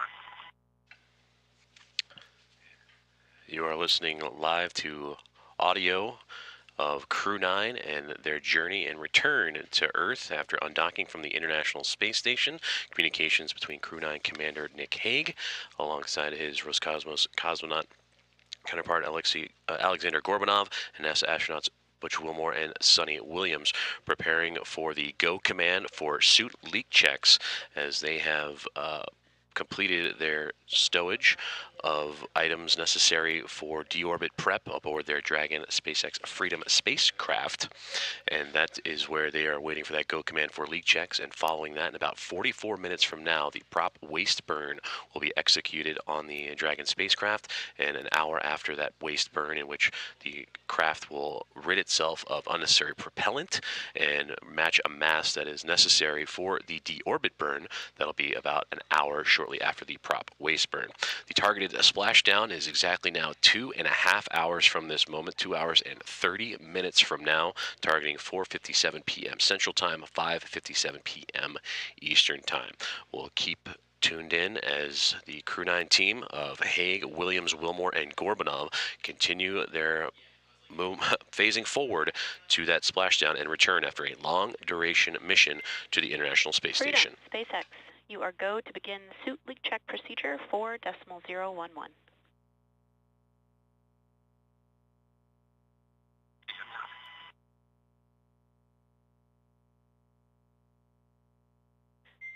And Freedom, let us know when we have permission to bring cameras back on board.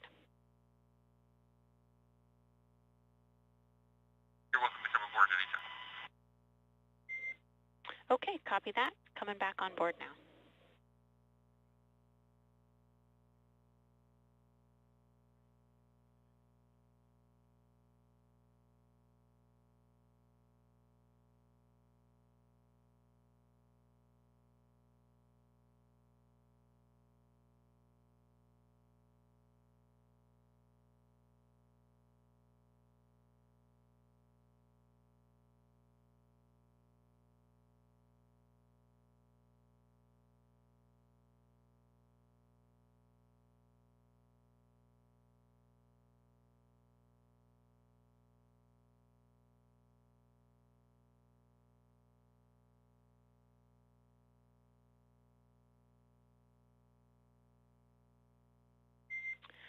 And Freedom, cameras are back on board. Next ground station pass is in about 5.5 minutes.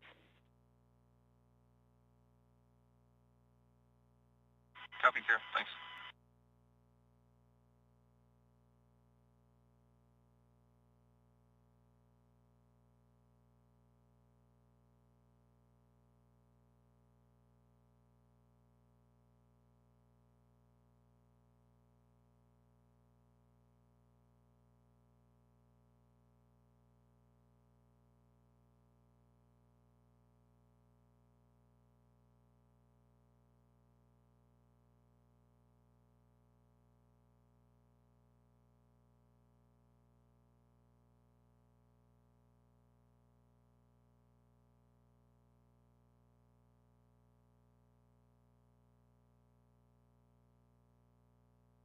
And SpaceX Freedom, we're ready to pressurize.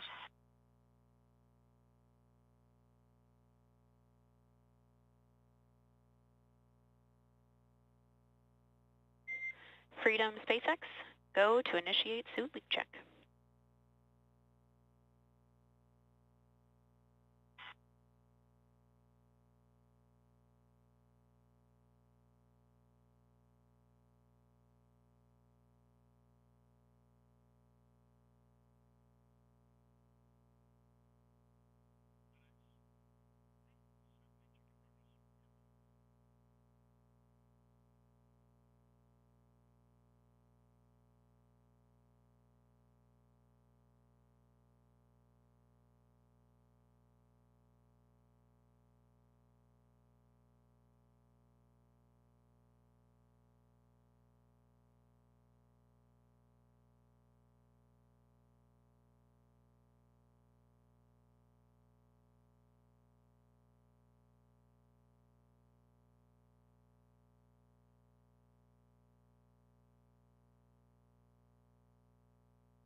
Freedom, we see 4 nominal suit leak checks.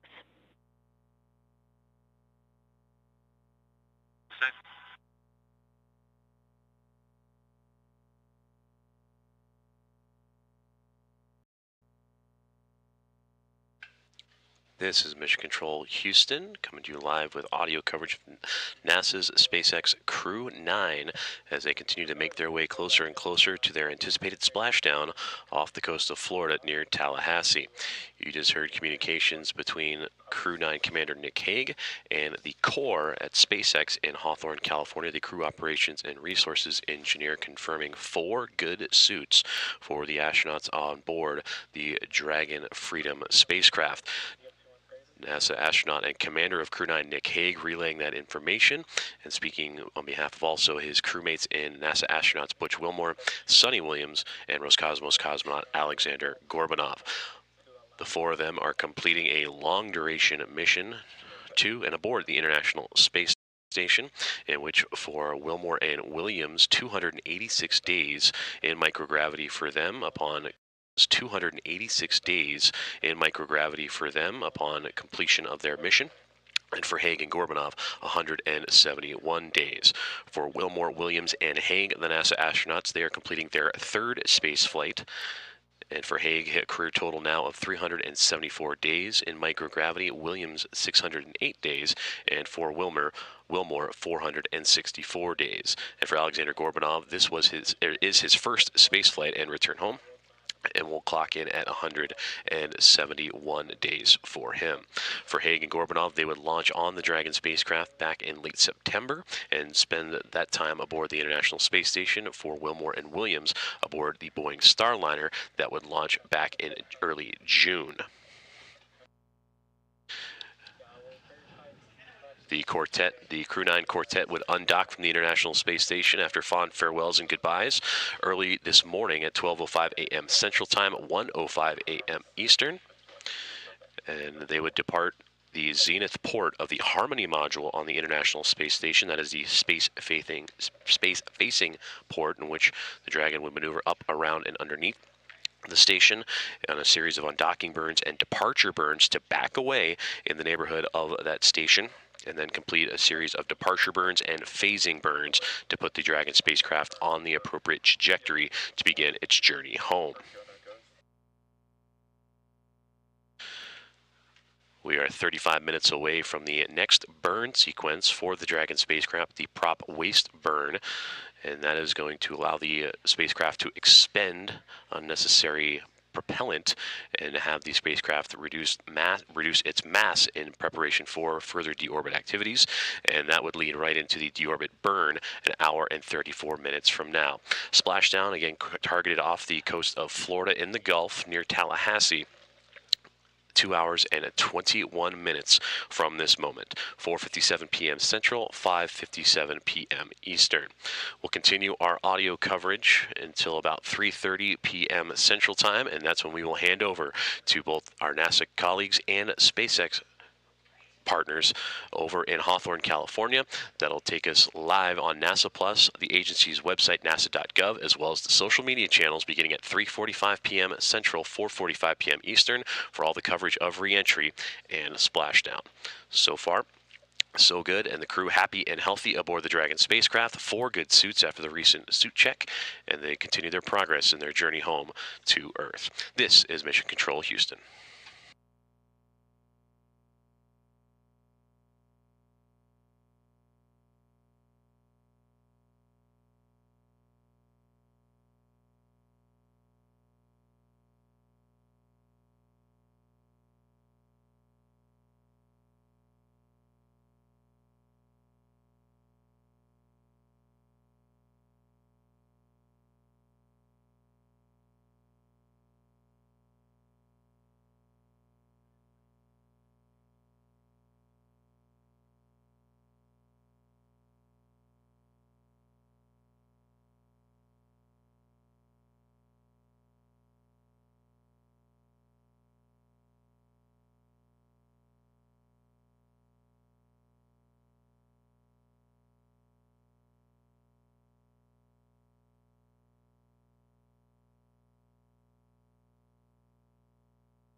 Freedom, SpaceX.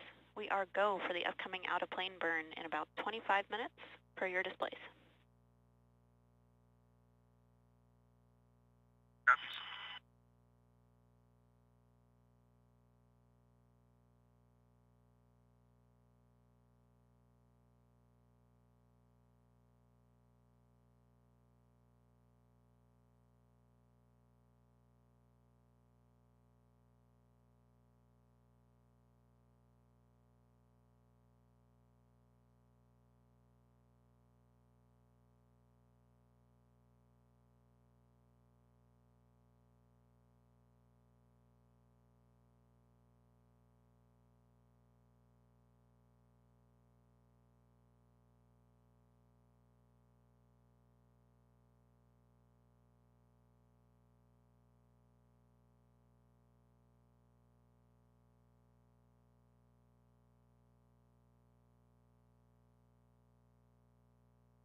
This is Mission Control Houston, as we are bringing you live mission audio updates of NASA's SpaceX Crew 9 as they continue to make progress in their journey to deorbit and splash down, completing their long-duration mission to the International Space Station.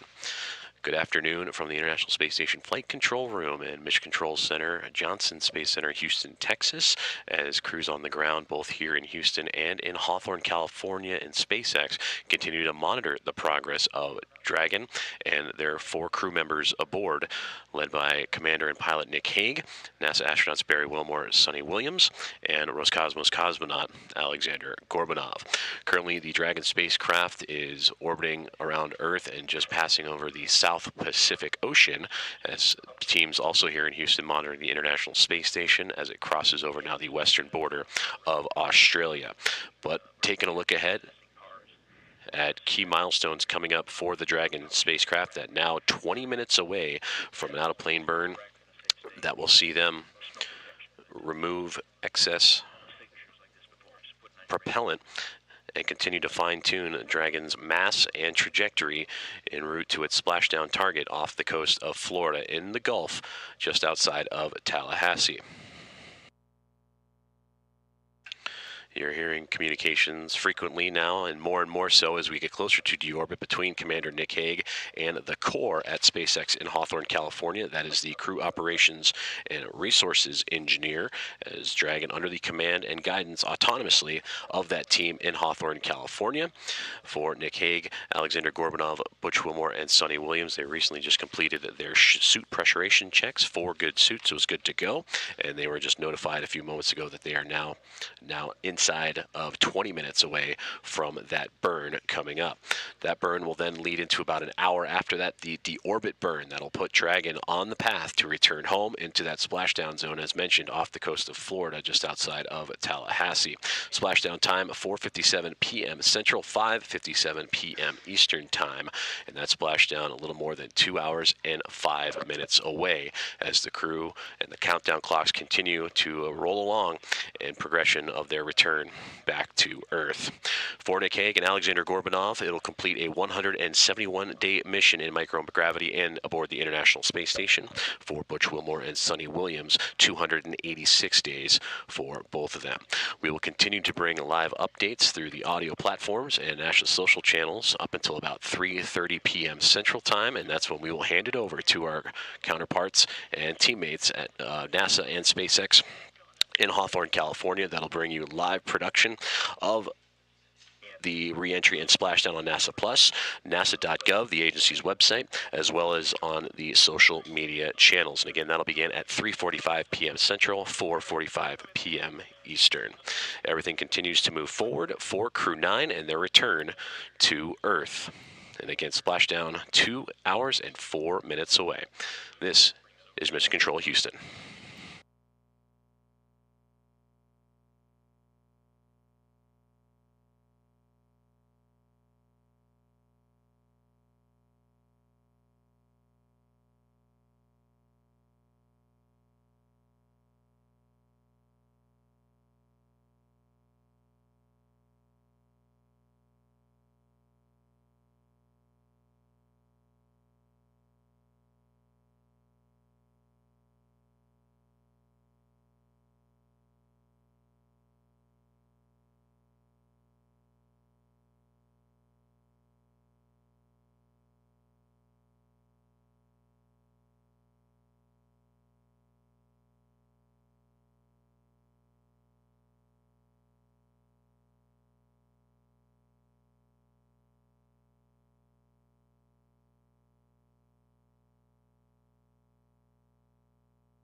This is Mission Control Houston as we continue to follow along the progress of the Dragon SpaceX Freedom and the Crew 9, the 4 crew members aboard, and NASA astronauts and Commander Nick Hague, astronauts Butch Wilmore and Sonny Williams, and Roscosmos cosmonaut Alexander Gorbanov. We are now 9.5 minutes away from an out-of-plane prop waste burn that will be executed for a little more than 13 minutes, and that will allow the Dragon to expend excess propellant and to reduce its mass as it continues the deorbit process. And then about an hour later, the deorbit burn will be executed, and that'll send the Dragon capsule on the trajectory necessary for splashdown an hour and 55 minutes away from now. That splashdown off the Gulf Coast of Florida and just outside of Tallahassee, and currently scheduled for 4:57 p.m. Central, 5:57 p.m. Eastern Time. And again, Crew 9, manned by Commander Nick Hague, with NASA astronauts Butch Wilmore, Sonny Williams, and Roscosmos cosmonaut Alexander Gorbanov, all completing a long-duration mission aboard the International Space Station, in which they would undock the orbiting laboratory earlier this morning at 12:05 a.m. Central Time from the zenith port, or the port facing space of the Harmony module of the station. And there, over a period of a 17-hour phasing and pulling away from the neighborhood of the station through a series of undocking and departure burns, would continue to fine-tune its trajectory en route to the deorbit burn again about an hour and 8 minutes from now. But inside 9 minutes from the out-of-plane and prop waste burn, we will continue to follow along as the crew aboard the Dragon SpaceX, or the SpaceX Dragon Freedom spacecraft, continues to complete its deorbit preparations. They are in their suits. They did a pressure test a few moments ago, 4 good suits, and ready for the commands and the prop waste burn to begin. We'll continue our mission audio coverage of all things Crew 9 and their return to Earth before we'll toss it over to our team in Hawthorne, California. The NASA and SpaceX commentators will take over at 3:45 p.m. Central Time to take you through re-entry and splashdown, as Crew 9 making its return back after a long-duration mission aboard the International Space Station. This is Mission Control Houston.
This is Mission Control Houston, as we continue to follow along the progress of NASA's SpaceX Crew 9 mission and their return to Earth, as the prop waste burn is now underway.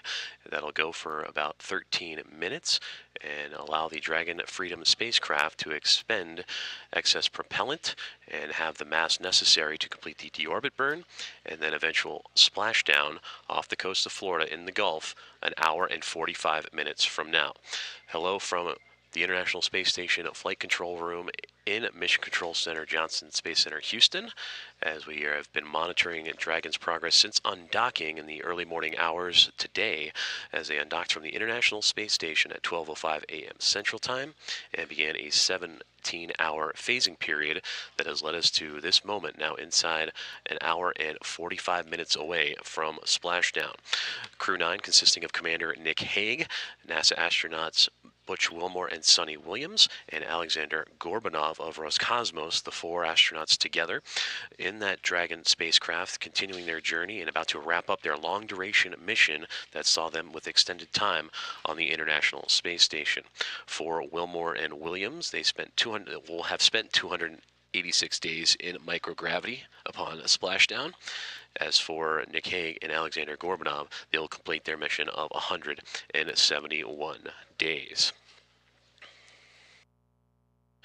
We will continue our audio coverage for about another 10 minutes or so, and then at 3:30 we encourage everyone to make their way over to NASA Plus, as well as the nasa.gov, the agency's website, and social media channels, as beginning at 3:45 p.m. Central Time, 4:45 p.m. Eastern, coverage of re-entry and splashdown will get underway with our NASA teams and SpaceX teams out of Hawthorne, California, and SpaceX headquarters through the duration and completion of this mission. So now the out-of-plane, the prop waste burn currently underway and has a few more minutes to go. We'll jump back on once that burn is complete, and that'll put Dragon on the path to the next big burn, which will be the deorbit burn about 57 minutes from now. And again, splashdown about an hour and 43 minutes away, targeting 4:57 p.m. Central, 5:57 p.m. Eastern. This is Mission Control Houston.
Freedom, SpaceX.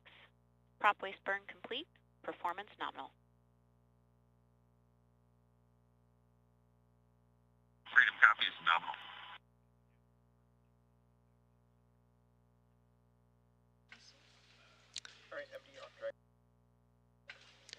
This is Mission Control Houston, coming to you live with mission audio coverage as NASA's SpaceX Crew 9 continues to make way on its return trajectory back home to Earth, with splashdown coming about an hour and 32 minutes from now. You just heard confirmation between the ground teams in Hawthorne, California at SpaceX, the core, the crew operations and research engineer, communicating with NASA astronaut and commander of Crew 9, Nick Hague, that they had a good out-of-plane prop waste burn that lasted a little more than 13 minutes, and now that sets them up for the deorbit burn coming in about 45 minutes from now. On board the Dragon Freedom spacecraft, Commander Nick Hague joined alongside NASA astronauts Butch Wilmore, Sonny Williams, and Roscosmos cosmonaut Alexander Gorbanov.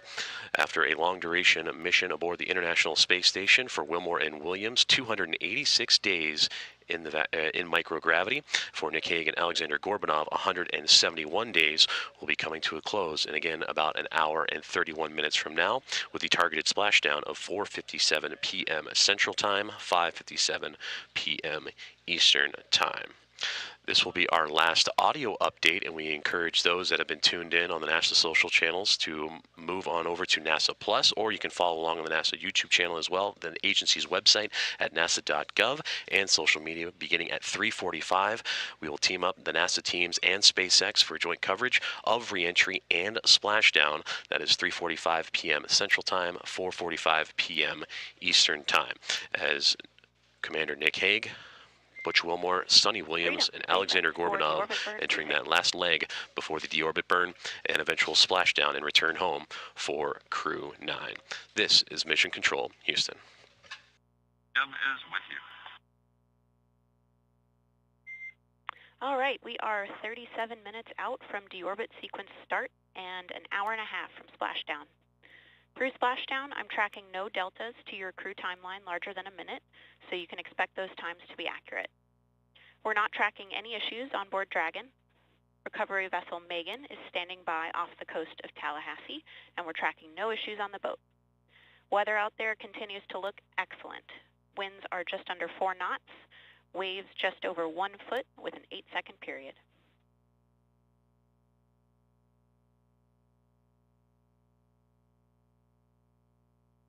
Like a beautiful day down there. It sure does.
Freedom, SpaceX. SpaceX is go for deorbit entry and landing. Deorbit sequence start in 30 minutes.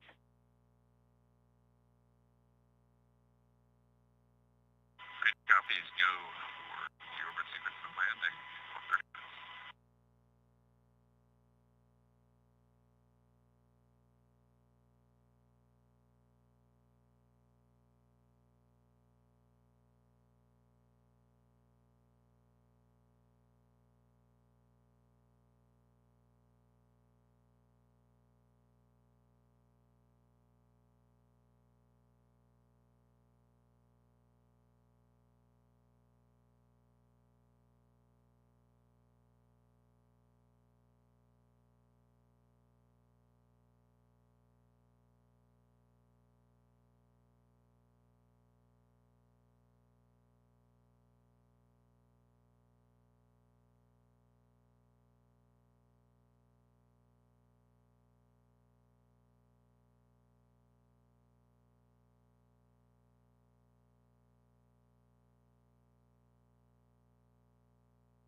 Freedom, SpaceX. Be advised, in 2 minutes, we'll have a 13-minute TDRS LOS. I'll catch you on the other side in time for deorbit sequence start.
Good afternoon and welcome to our live coverage of the NASA SpaceX Crew 9 mission as it returns to Earth. Dragon Freedom departed the International Space Station at 1:05 a.m. Eastern.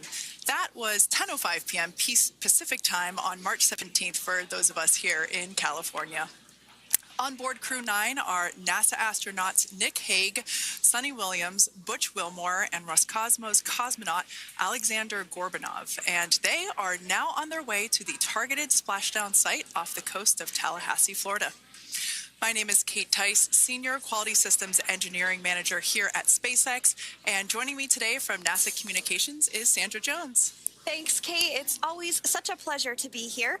Upon departing the International Space Station, Dragon underwent a sequence of departure burns. The crew then had a rest period and has since kicked off preparations for re-entry, including getting into their spacesuits and successfully performing a leak check. The next phase of the mission is when things will really start to amp up. Dragon has a series of steps to complete before returning Crew 9 home. That's right. First, Dragon will maneuver to the correct attitude and jettison its trunk, which is the cylindrical, unpressurized lower part of the spacecraft. The trunk is currently connected to the aft or bottom section of Dragon, where the heat shield is located. But in order to expose that heat shield and get the vehicle ready for atmospheric reentry, we're going to jettison that trunk. From there, the spacecraft will use its forward thrusters to perform a deorbit burn, which will put Dragon on a trajectory to return to Earth. This burn will last about 7.5 minutes once it starts. The deorbit burn uses Draco thrusters on Dragon, primarily the 4 located on the forward bulkhead, and is executed at the apogee, or the highest point of Earth's current orbit around the Earth. This deorbit burn will alter Dragon's path to ultimately line it up to re-enter Earth's atmosphere and splash down off the coast of Florida. Splashdown today is planned for 2:57 p.m. Pacific or 5:57 p.m. Eastern. The Crew 9 mission began a little differently than usual, since Butch Wilmore and Sonny Williams were already aboard the space station when Nick Hague and Alexander Gorbanov arrived in the Crew 9 spacecraft in September. Having arrived as the crew flight test crew for Starliner, Wilmore and Williams were fully incorporated into the space station's Expedition 72 team and began research and other work aboard the station along with the other crew members. Additionally, Williams commanded the orbiting laboratory for much of the expedition. And after a successful liftoff and separation from Falcon 9, Nick and Alexander made a short flight on board Dragon to the International Space Station in September. Both veterans of long-duration station missions, both Williams and Wilmore conducted spacewalks during their 9 months in space. Having had the capacity to leave the station at any point, had there been some type of emergency, the crew members began packing for their voyage home about a week ago and worked through tasks and shared lessons learned with the newly arrived Crew 10 team, who arrived just a few days ago. For return operations such as this, NASA and SpaceX closely coordinate with the United States Coast Guard to establish a safety zone to ensure public safety and for the safety of those involved in the recovery operations, as well as the crew on board the returning spacecraft. Multiple notices are issued to mariners in advance of and during recovery operations, and Coast Guard patrol boats are deployed to discourage boaters from entering the splashdown zones. Now, we do want to stress to the public the need to respect this safety zone. Recovering a spacecraft from the water is a hazardous task, and any other boats interfering increases risk to the astronauts in Dragon, the teams working to recover them from the water, and the safety of those that come too close. So, for the safety of the crew and your safety, we recommend you sit back and watch as we'll be bringing you the best possible views of our astronauts' homecoming. And they will be the best views that you can get. So, let's take a minute to meet our returning crew. U.S. Space Force Colonel Nick Hague is your Crew 9 commander. He was selected by NASA as an astronaut in 2013. This was his second spaceflight to the International Space Station and third launch overall. He spent 171 days in space with Crew 9 and has a career total of 374 days in space. During his mission, he completed a spacewalk with astronaut Suni Williams. That was his fourth spacewalk, earning him a career total of 25 hours, 56 minutes of spacewalking time. Before Crew 9, Hague previously served as a crew member of Expedition 59 and 60 back in 2019. He flew with Alexei Ovchinin and NASA's Christina Cook. So this is his second time sharing the space station with Ovchinin. The Kansas native is a test pilot of a distinguished graduate of the United States Air Force Academy. Nick spent 5 months in Iraq in support of Operation Iraqi Freedom. He voluntarily transferred from the United States Air Force to U.S. Space Force in 2021 and is an active colonel. His wife, Katie, is a retired U.S. Air Force colonel, and they have 2 sons. NASA astronaut Suni Williams is a mission specialist for Crew 9. This was her third visit to the space station. She originally launched aboard Boeing Starliner spacecraft and arrived at the space station on June 6th. And it looks like we are beginning to get some views inside the spacecraft, overlooking the shoulders of the crew on board Dragon. We'll continue to bring you those views throughout the day and views throughout splashdown this afternoon rather. But to jump back into a little bit more about Suni, she became an Expedition 71-72 crew member, and she logged 286 days in space on this mission. But she actually has a total of 608 days in space, the second most time in space by a U.S. astronaut. Former NASA astronaut Peggy Whitson ranks first for the U.S. with 675 days in space. She conducted 2 spacewalks and has completed 9 over the course of her career for a total of 62 hours and 6 minutes of spacewalking time. She ranks 4th on the list of cumulative time spacewalking by a female astronaut, and she has flown on 4 different spacecraft types, including the Space Shuttle, Soyuz, Starliner, and now Dragon. Previously, she served on Expedition 14 and 15 in 2006 and 2007, and again with Expedition 32 and 33 in 2012. She's a retired U.S. Navy captain and is a proud graduate of the U.S. Naval Academy. NASA astronaut Butch Wilmore is also serving as a mission specialist today.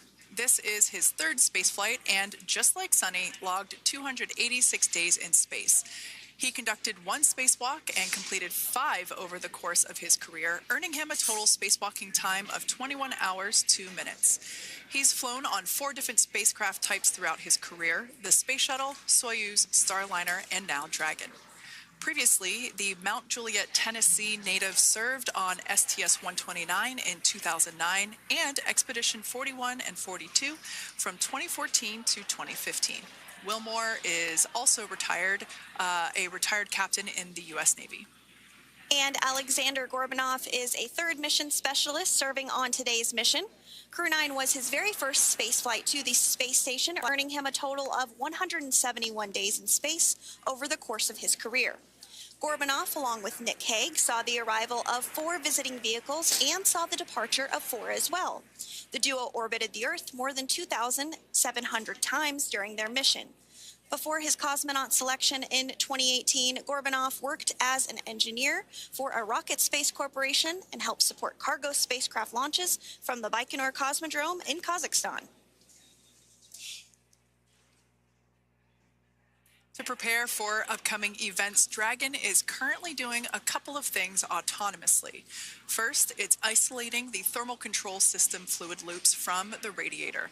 This system is what will help keep the internal temperature of Dragon very comfortable for Nick, Sunny, Butch, and Alexander during the re-entry phase. Dragon is also initiating separation of the claw mechanism, which will terminate data, power, and fluid connections between the spacecraft and the trunk in preparation for that trunk separation that I mentioned earlier. Now, as we saw before, we are hoping to get more views inside of the Dragon capsule. We will bring those, of course. We want to see more of our 4 crew members. But now a bit more of the Dragon Freedom capsule. It has flown on several missions for NASA. It first launched April 27th, 2022. To the International Space Station on NASA's SpaceX Crew 4 mission. It was subsequently used for 2 private spaceflight missions to the space station for Axiom Space, Axiom Mission 2 in May 2023, and Axiom Mission 3 in January of 2024. And of course, Crew 9 launched last year, is September 28th. So yeah, a little bit about the Dragon Freedom capsule. Here, a view that we have once again between the shoulders of Commander Nick Hague, who is on the left-hand side of your screen there, and Mission Specialist Alexander Gorbanov there on the right. That's right, Kate. And the next major milestone that we're looking ahead towards this afternoon is claw separation. We're targeting that claw separation at 2:05 p.m. Pacific time this afternoon, so less than 10 minutes from now. Continuing to get some views inside Dragon Freedom.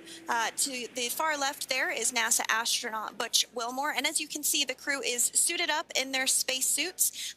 They are suited up in what we call dynamic phases of flight. So when they launch, when they dock, when they undock, when they return back for splashdown. We might hear some call-outs on the loops about putting their visors down. That will happen just prior to deorbit burn.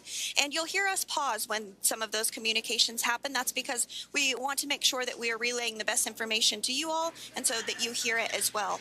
So if you do hear us pause, that is what we're doing. You also see they have their gloves on there, and I know the gloves are pretty unique on the Dragon spacesuits, right? They're custom created? Yes, the spacesuit overall is custom fit for each astronaut. These enable usage of the touchscreen panels that they have in front of them. We can't see it from this view, but that view we saw earlier between Alexander Gorbanov and Nick Hague, that is a touchscreen. It allows the crew to monitor everything that Dragon is doing, along with those tablets that they have there on their legs. So yeah, the spacesuit itself is intended to act as a mini spaceship, if you will, as once the visors are closed, it is able to maintain a pressure in the unlikely event of a depressurization event for Dragon. So there we can see those screens I was talking about. So there in the center, we've got the location tracker, as well as on the left-hand side, it's mapping out the operations that Dragon is executing. the crew has to remain well informed of all these things that Dragon is doing autonomously. That basically means that Dragon is flying itself. The crew has the ability to control the capsule if necessary, but the capsule is essentially going to bring itself home. But of course, in order to be familiar with the orbit sequence starts in 5 minutes.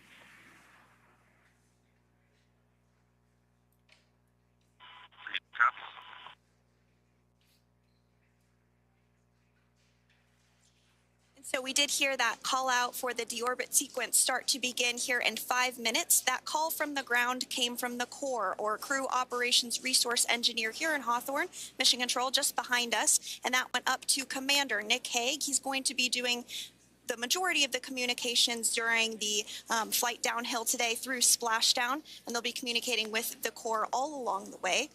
Now, we did mention that they are flying on Crew Dragon Freedom. The naming of spacecraft has gone all the way back to the very beginning of this human spaceflight program. This is a nod to Alan Shepard naming his spacecraft Freedom 7 during the Mercury program. And so the crew that first flew up on Freedom a few years ago had the opportunity to name this Dragon, and they named it Freedom. That was Crew 4 that was the first flyers on this spacecraft. It's also flown for Axiom Mission 2 and 3, and then, of course, today for Crew 9 as well. Yeah, actually, fun fact about this particular capsule, of those 4 missions that Sandra just mentioned, we have seen daytime splashdowns for 2 of those. Today will mark the third daytime splashdown. So there's something lucky about this particular capsule that gets daytime splashdowns. Nighttime is great because we can see even more clearly the capsule streaking through, but I personally love the daylight views because we really get even better views of the recovery team operations during that phase of the mission.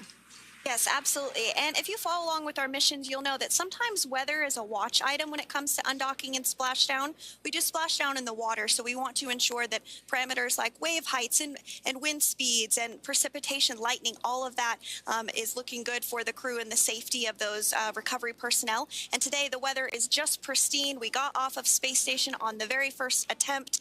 So I'm joking around and saying that it was because it was St. Patrick's Day and we got really lucky with the weather.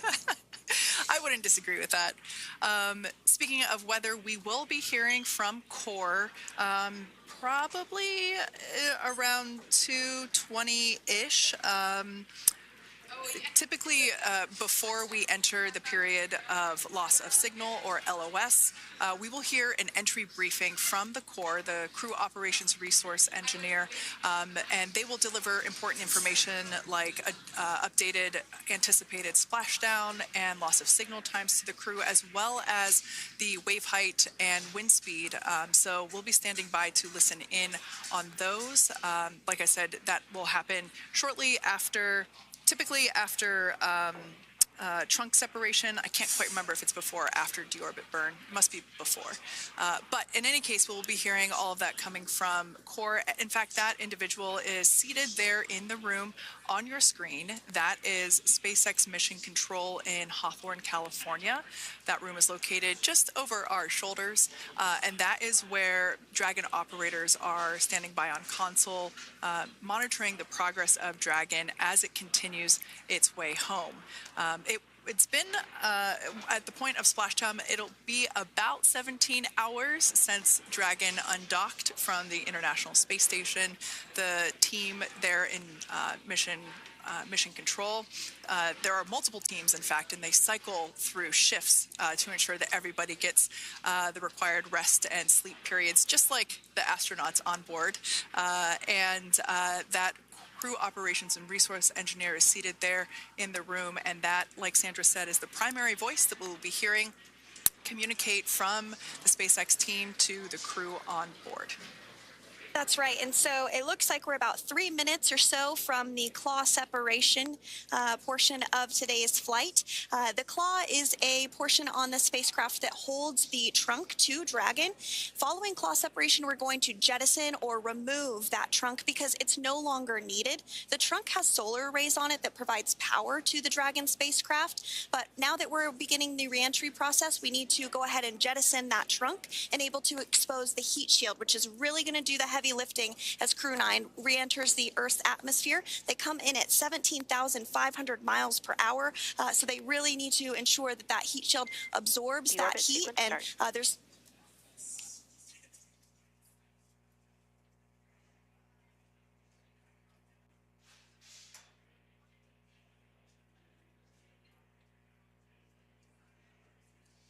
And so we did just get communications there that the deorbit sequence start has begun. So here in just a couple minutes from now, we expect to hear information or a call back about the claw separation having begun. And again, that kicks off that trunk separation portion that I was discussing. To remove that, expose the heat shield, and then eventually we'll have the deorbit burn, and we'll continue to walk you through all of these milestones as we approach them ahead of our splashdown at 2:57 p.m. Pacific time this afternoon off the coast of Tallahassee, Florida. Yeah, we're very excited to bring the Crew 9 crew home. Sandra, we were talking about the trunk separation. That trunk is on a trajectory that will re-enter in the atmosphere and break up upon that re-entry.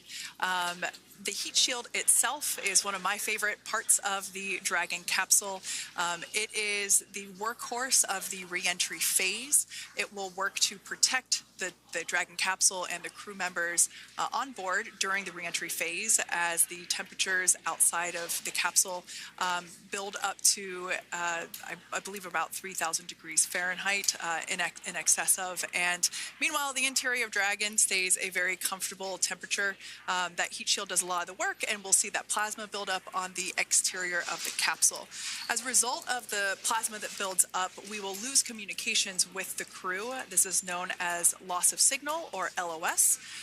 This is roughly a 10-minute period on average, even less than. I believe today it is probably about 6 or 7 minutes long. It kind of depends on the mission, and it happens for every Dragon capsule that re-enters the atmosphere. Due to that plasma buildup, we're not able to communicate or command the capsule, so we stand by while we wait to regain communication after we pass through that period of loss of signal and get what's known as AOS, or acquisition of signal. Continuing to stand by for claw separation, and then we'll look towards trunk separation. It'll be just about a minute or so after that. That happens pretty rapidly in succession. Some of our milestones will take a little bit longer throughout the day. For example, we will have a deorbit burn after that will take about 7.5 minutes and helps get Dragon set up in the right trajectory to splash down in the Gulf off the coast of Florida. So continuing to stand by for claw separation.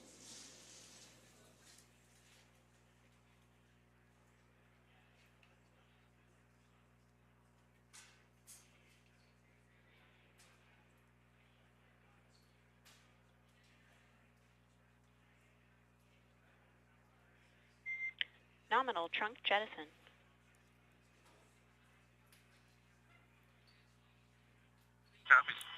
All right. Great news there. That trunk has been jettisoned from the Dragon capsule. So the claw was separated. That's the mechanism that connects the telemetry and power between the Dragon capsule and the trunk. In order to expose the heat shield underneath Dragon, we had to jettison that trunk, and so we just got confirmation that that has happened. So that is great news. Basically means that telemetry is looking good, and that the nitrox system is primed for cabin and suit cooling, and the heat shield, like I said, is now exposed and ready for atmospheric re-entry. The trunk served its purpose by gathering energy from the sun through its solar cells and converting that to battery power. Since we separated the trunk, we can't generate any more new power, but we really don't need to since we're coming home and Dragon has enough battery power already stored. Now, up next, the final steps that Dragon will perform prior to re-entry: the slew, or the maneuver to deorbit burn attitude, and then the deorbit burn itself. This deorbit burn is the last time that the forward Dracos, which are the 4 thrusters located on top of the spacecraft under the nose cone, it's the last time that they will ignite. The The deorbit burn will place Dragon on a precise trajectory to return to the splashdown zone off the coast of Florida, off the coast of Tallahassee, Florida, and that will last about 7.5 minutes once it starts. And so deorbit burn is targeted for 2:11 p.m. Central Time, so about 2 minutes from now. As we mentioned, it's going to last about 7.5 minutes, again, helping to get Dragon into the precise trajectory to ensure that splashdown occurs in the area that was calculated and where the recovery team is already in place, ready to support splashdown operations today. The recovery vessel Megan is the ship that is going to be utilized today, and we also have what is called fast boats that go out first to check the spacecraft and make sure everything is looking good before the recovery vessel Megan approaches.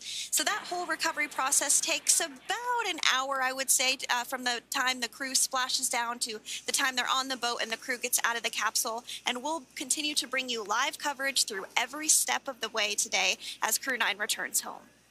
Indeed. Now, let's take a little bit of a closer look at Dragon. One of the great things about being close to the space station is that we can use space station cameras to look at Dragon, but now that Dragon is on its way home, we don't have those external cameras. So here's an animation of what the capsule looks like. We've got the pressurized section, the capsule on the top, and the trunk or the unpressurized section on the bottom. That's where those solar panels that we manufacture in-house are located, soaking up the energy from the sun and turning it into power for the capsule.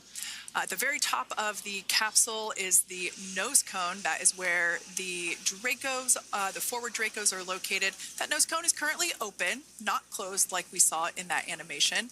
Once we get through the final maneuverings for the re-entry phase, we will close the nose cone capsule just before Dragon begins its atmospheric entry to protect that forward hatch there located along with those forward Dracos. So go ahead. Oh, that's right. I was going to mention that the nose cone does open shortly after launch, and it remains open the entire time that Dragon is docked to the International Space Station. So as an example for this particular spacecraft, Freedom, since September when it docked to the International Space Station, remains open that entire time, and here shortly it will close for the very first time since September. So quick recap of what Dragon has done in recent history here. We basically began preparations for re-entry known as the Deorbit sequence. So Dragon released the trunk. As we said before, we separated the claw, we released the trunk. It next will slew to the deorbit burn attitude. Slew basically meaning maneuver, so it will position itself correctly to execute that deorbit burn. We want the heat shield side to be facing forward, or first, if you will. We want that to be the leading edge of the Dragon capsule, as that heat shield is meant to basically be an ablative material for the heat that it will incur. Once we complete that deorbit burn attitude slew, we will initiate the deorbit burn itself. That will last for several minutes, expecting that to be to start here any moment now, actually, and then it will go until about 2:18 p.m. Pacific time or 5:18 p.m. Eastern time. And I did hear confirmation that that deorbit burn is underway. As we mentioned, it's about a 7.5-minute burn. So within the last 10 minutes, Dragon has jettisoned its trunk and initiated the deorbit burn just seconds ago. As mentioned earlier, for those operations, NASA and SpaceX closely coordinate with the United States Coast Guard to establish a safety zone to ensure public safety and for the safety of those involved in the recovery operations, as well as the crew on board the returning spacecraft. Multiple notices are issued to the mariners in advance of and during recovery operations, and Coast Guard patrol boats are deployed to discourage boaters from entering the spacecraft, the splashdown zones. So we do want to stress to the public the need to respect this safety zone. Recovering a spacecraft from the water is a hazardous operation, and any other boats interfering increases the risk to not only the astronauts in Dragon, but the teams working to recover them from the water and the safety of those that may come too close. So So for the safety of the crew, which you see there on your screen, your safety, we recommend you sit back and watch as we'll continue to bring you the best possible views of our astronauts' homecoming.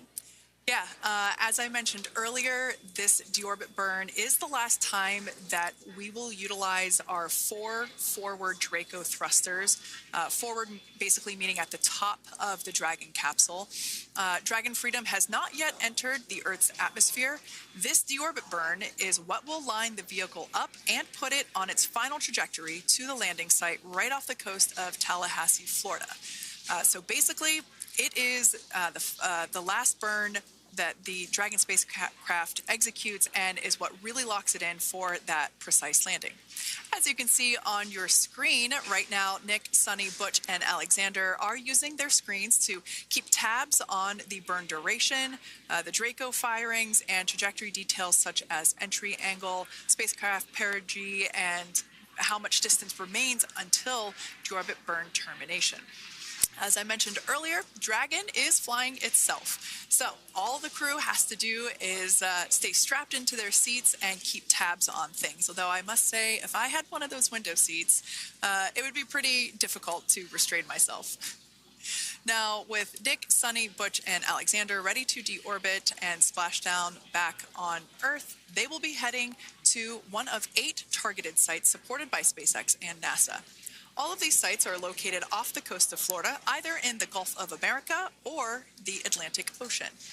Spreading the supported sites across multiple locations helps maximize the return opportunities for this mission and future crews, lowering the chance that we'll have to wave off due to bad weather. For those of you following along, you'll know that today's splashdown marks our final Dragon recovery on the East Coast. After 6 great years of successful recovery operations off the East Coast, we'll be moving all Dragon recovery operations back to the West Coast. And as always, NASA and SpaceX jointly select our splashdown location. And for today, the prime recovery site is off the coast of Tallahassee, Florida. The selection process works with a lot of different variables, including the space station's orbital trajectory or path that it follows, what landing sites are available and have favorable weather, how much free flight capability Dragon has for the trip home, and the sleep schedules for the returning crew members, as well as, of course, the big one, the weather. We'll start with calculating daily return options based off of the space station's current orbit and Dragon's capabilities to maneuver and line up for re-entry. The time from undock to landing at the primary site can vary from less than 6 hours to more than 39. Getting home the quickest comes with some obvious benefits, but we always have to make sure the crew is properly rested for dynamic operations, preventing us from scheduling 20-plus hour days for them. Of course. Trajectory and ballistic experts provide the daily opportunities that would line up Dragon with the 7 landing zones and split them into what we call ascending and descending opportunities. Dragon uses its Draco thrusters after leaving station to execute a series of altitude-lowering maneuvers and to line up with the selected primary site. It can also change to different alternative sites while in a free flight if sudden weather moves in that we may need to avoid. So, as we mentioned, weather is something we're constantly looking at, making the final call to proceed about 2.5 hours before the crew undocks. So, for the Crew 9 return, we looked at a number of weather items. Some of the obvious ones are no rain or a chance of lightning in the recovery zone, both for the safety of the crew inside Dragon and the recovery teams in the water. And we're also looking for wind speeds to be less than 15 feet per second, or about 10 miles per hour, and relatively calm seas so that we can safely execute recovery operations, which includes landing a helicopter on the recovery ship to fly Nick, Sunny, Butch, and Alexander back to Florida. Once Dragon began flying today, we had a number of additional checkpoints to either proceed towards the primary site, head to the alternate, or select a new zone based on real-time weather data. These checks happened all the way up until we were in the final hours before the deorbit burn, which has just about a minute or so left in it. And this is the last burn in the trip home that commits Dragon to re-entering the Earth's atmosphere. Now, we are currently waiting to conclude the deorbit burn. We've got less than a minute until that finishes. we will expect to hear a call out for nominal burn, which will confirm completion of that deorbit burn for Dragon Freedom. We can see images there from the touchscreen display panels that the crew utilizes in flight. We can see the visualization of exactly which one of the four forward Draco thrusters are firing. That's why you have kind of like a strobe effect there.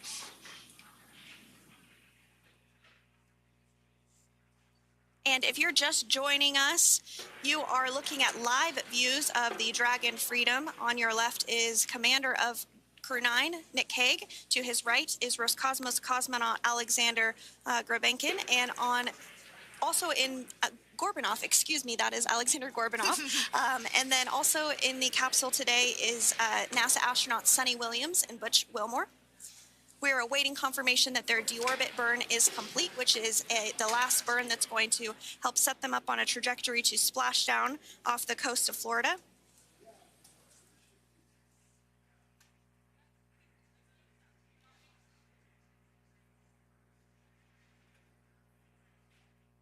All right, excellent news there. We heard the words we were looking for, nominal burn. So that means that that deorbit burn was successful and nominal, meaning as expected. And we're now beginning to close the nose cone in preparation for atmospheric reentry. So in the background, Dragon is currently inhibiting those forward bulkhead Draco thrusters that we just used to complete the deorbit burn, ensuring it's safe to latch the nose cone shut for reentry. Also, the vehicle has initiated the nitrox suit purge, which will help keep Nick, Sunny, Butch, and Alexander cool and comfortable during reentry, which is coming up in about 20 minutes from now. At this point, the nose cone is closing and protecting the forward hatch for reentry, and the crew are using their screens to continue to monitor the locking of the nose cone, which is done by a set of hooks. And as we mentioned earlier, that nose cone has remained open since September, so this is the first time it's closing in a few months. Yeah, that's absolutely right. Now, we will be expecting, as I mentioned before, an entry brief from SpaceX Core. Again, that's the crew operations resource engineer who is seated in that room that you see there on your screen. That entry brief will provide updated times for anticipated splashdown as well as the loss of signal or period of LOS. That briefing will also give us information such as wind speed and wave height at the expected splashdown location. But all in all, everything has been great today. All events have been executed on time as expected, and we are looking forward to a splashdown of the Crew 9 crew at about 5:57 p.m. Eastern Time or 2:57 p.m. Pacific Time. Between now and then, things are going to start moving quite quickly. In fact, if anything, this will have seemed like the slower part of the reentry phase. We're going to go through, like I said, that period of loss of signal or LOS. That period is a few minutes long where we are unable to communicate or command the capsule due to the plasma that builds up on the exterior of the capsule. That period, like I said, lasts for a couple minutes.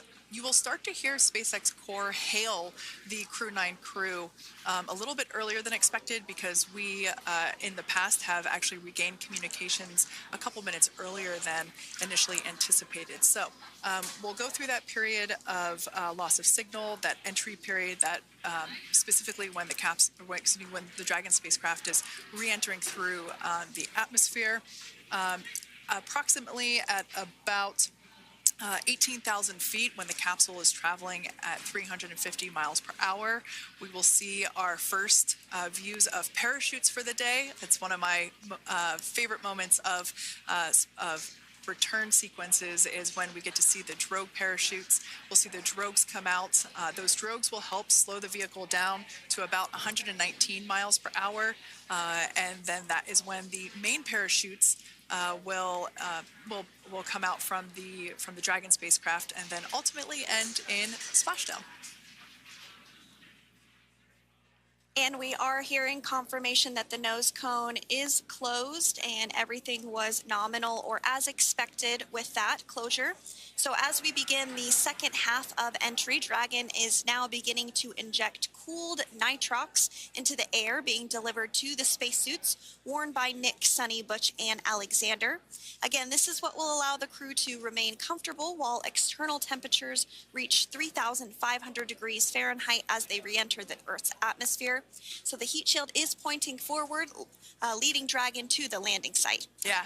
Now, speaking of the heat shield, Dragon's primary heat shield is comprised of PICA 3.0, which stands for Phenolic Impregnated Carbon Ablator. The first-gen PICA was initially developed by NASA for studying and sampling comets within our solar system. SpaceX partnered with NASA to develop PICA X, which was the second-generation product used on all Dragon 1 cargo resupply service missions that resupplied the International Space Station on 20 missions. PICA 3.0 was developed specifically for use on Dragon 2 crew and cargo with enhanced structural and thermal capabilities that allowed the heat shield to be even more effective in the way that it utilized the ability to make that heat ablevate as it goes through the Earth's atmosphere.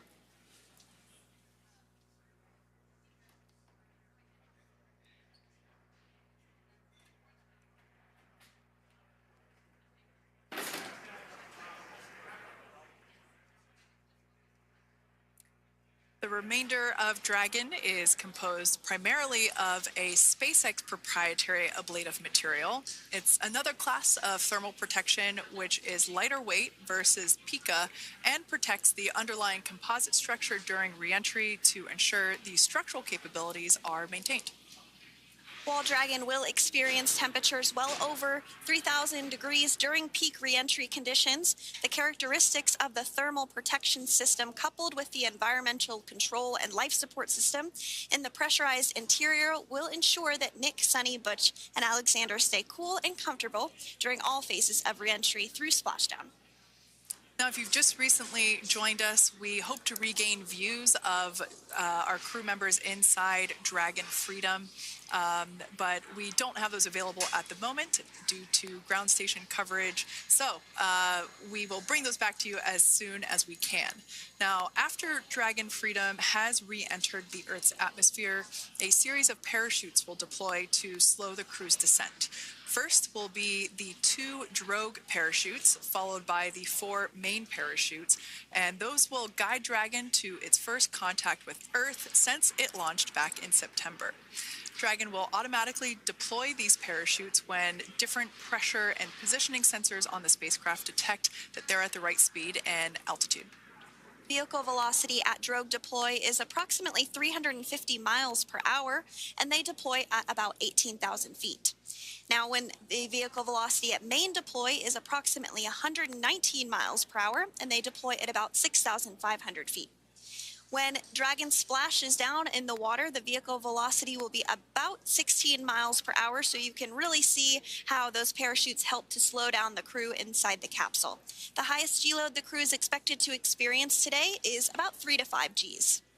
Yeah, when you think about really fun roller coasters, they're about in that range. So I'm sure that our crew on board will be well equipped to experience those Gs. It's nothing for them. They go through much more intense training. And so we are continuing to make our way through a number of milestones today. We did have trunk separation. Nose cone is secure for entry.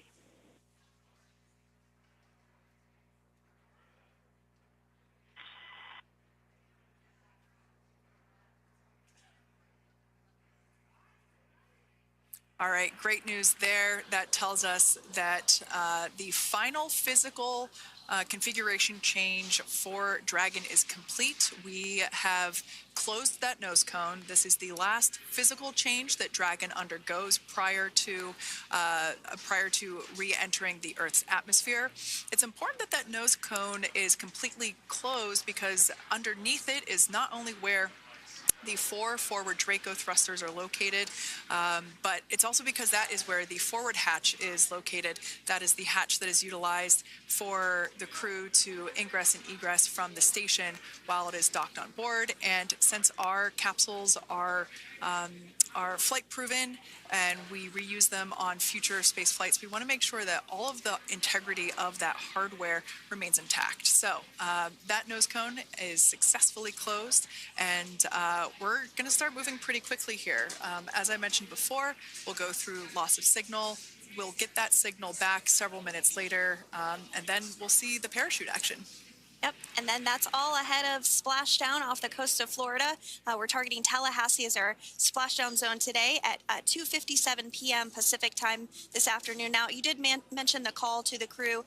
They'll do some additional calculations following that burn and potentially let us know if that splashdown time has changed at all. But right now, we are continuing to target 2:57 p.m. And you can see there on your screen a path of where Dragon will be re-entering today. So if you are in the southern tip of Mexico, you might have the opportunity to see Dragon. Because it's a daytime splashdown, you probably won't have too great of views, but potentially you'll have the opportunity to get a glimpse of it there. Once again, Dragon operators, they're monitoring the progress of Dragon through this reentry phase. That is SpaceX Mission Control, located here in Hawthorne, California. That is also where the crew operations and resource engineer is seated. That person is the voice that we have heard multiple times and will continue to hear as the primary point of contact to the crew on board Dragon Freedom. We will also hear the voice of Commander Nick Hague. Basically, after we hear the Corps communicate something, we will hear Nick Hague indicate that they copy, that they heard the message well, some sort of recognition that the message was received. And if you joined us yesterday for our coverage during the undocking, we were communicating through something that's called a big loop. We do that when we're in integrated operations with the international. Sequence. Report when ready to copy.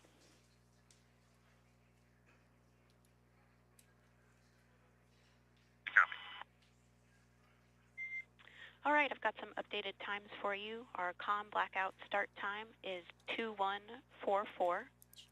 Our comm blackout end time is 2151, and our splashdown time is the same per your displays, 2157.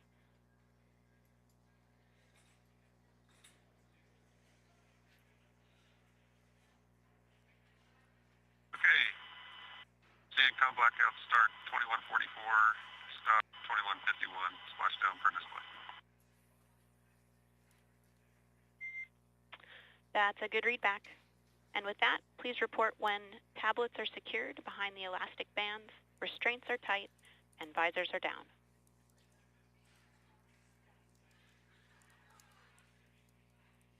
Copy, welcome.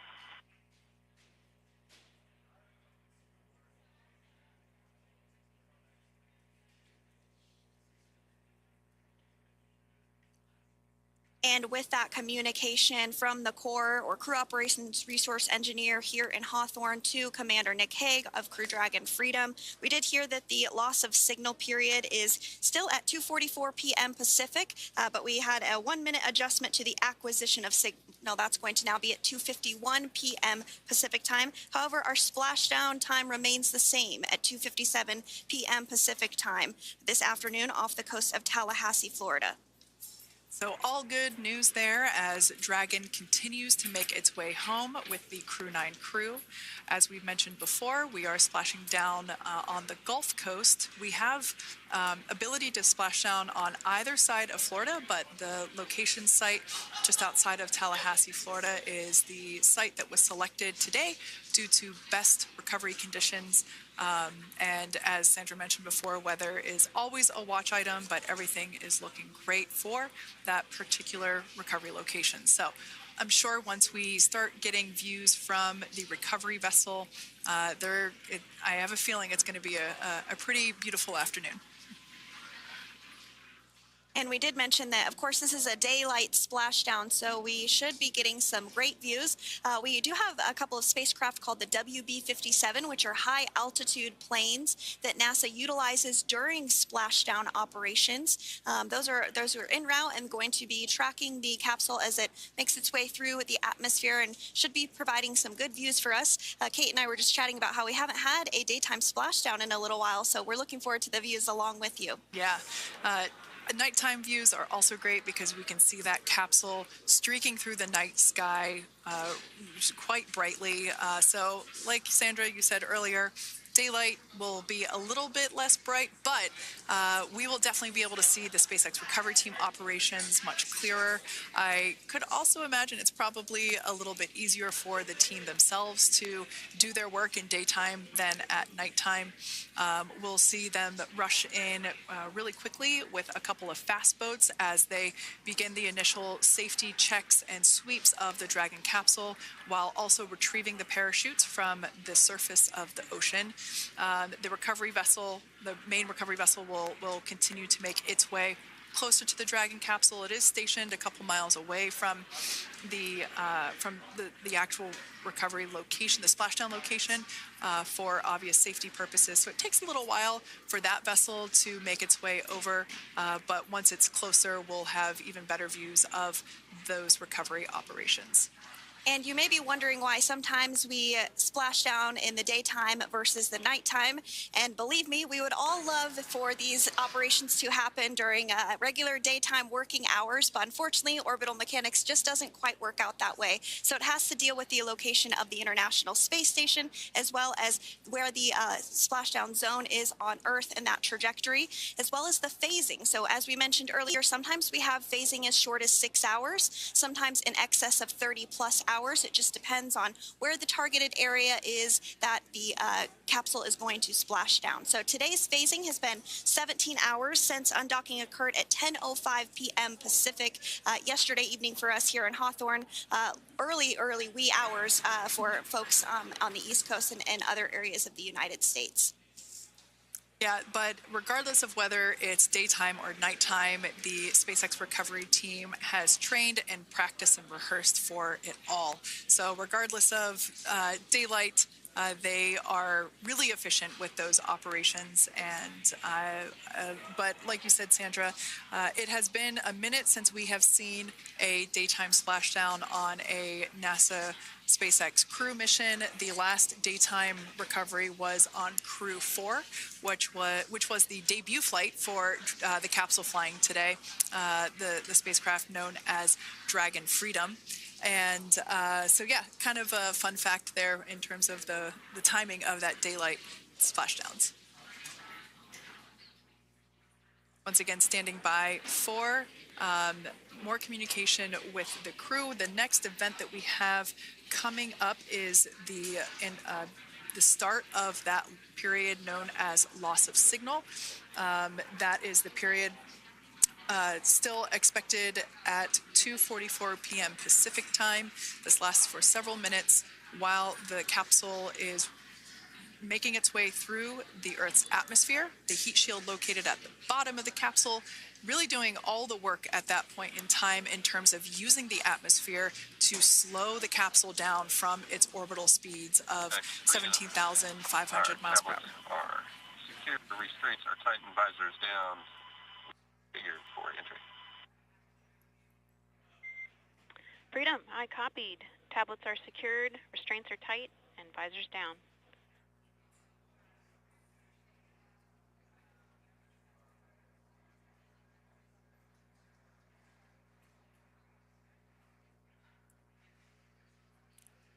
All right, great news there in terms of continuing to make progress. That back and forth communication we heard was just letting Core know that per their instructions, Crew 9 has now put away everything that was necessary in order to begin the re-entry, including those tablets that were located on their legs. Those are now stowed away. They've tightened that safety harness that we see there, and the visors are now down. So with all that being said, let's take a minute to meet our returning crew. U.S. Space Force Colonel Nick Hague is your Crew 9 commander. He was selected by NASA as an astronaut in 2013. This was his second spaceflight to the International Space Station and third launch overall. He spent 171 days in space with Crew 9 and has a career total of 374 days in space. During his mission, he completed a spacewalk with astronaut Suni Williams. That was his fourth spacewalk, earning him a career total of 25 hours, 56 minutes of spacewalking time. Before Crew 9, Hague previously served as a crew member of Expedition 59 and 60 back in 2019. He flew with Alexei Ovchinin and NASA's Christina Cook. So this is his second time sharing the space station with Ovchinin. The Kansas native is a test pilot and distinguished graduate of the United States Air Force Academy. Nick spent 5 months in Iraq in support of Operation Iraqi Freedom. He voluntarily transferred from the United States Air Force to U.S. Space Force in 2021 and is an active colonel. His wife, Katie, is a retired U.S. Air Force colonel, and they have 2 sons. NASA astronaut Suni Williams is a mission specialist for Crew 9. This was her third visit to the International Space Station. She originally launched aboard Boeing Starliner spacecraft and arrived at the space station on June 6th. Following the agency's decision to return Starliner uncrewed, she became an Expedition 71 and 72 crew member, where she logged 286 days in space on this mission. But Suni has a total of 608 days in space, the second most time in space by a U.S. astronaut. 5 minutes until predicted comm blackout. We'll see you on the other side at 21:51.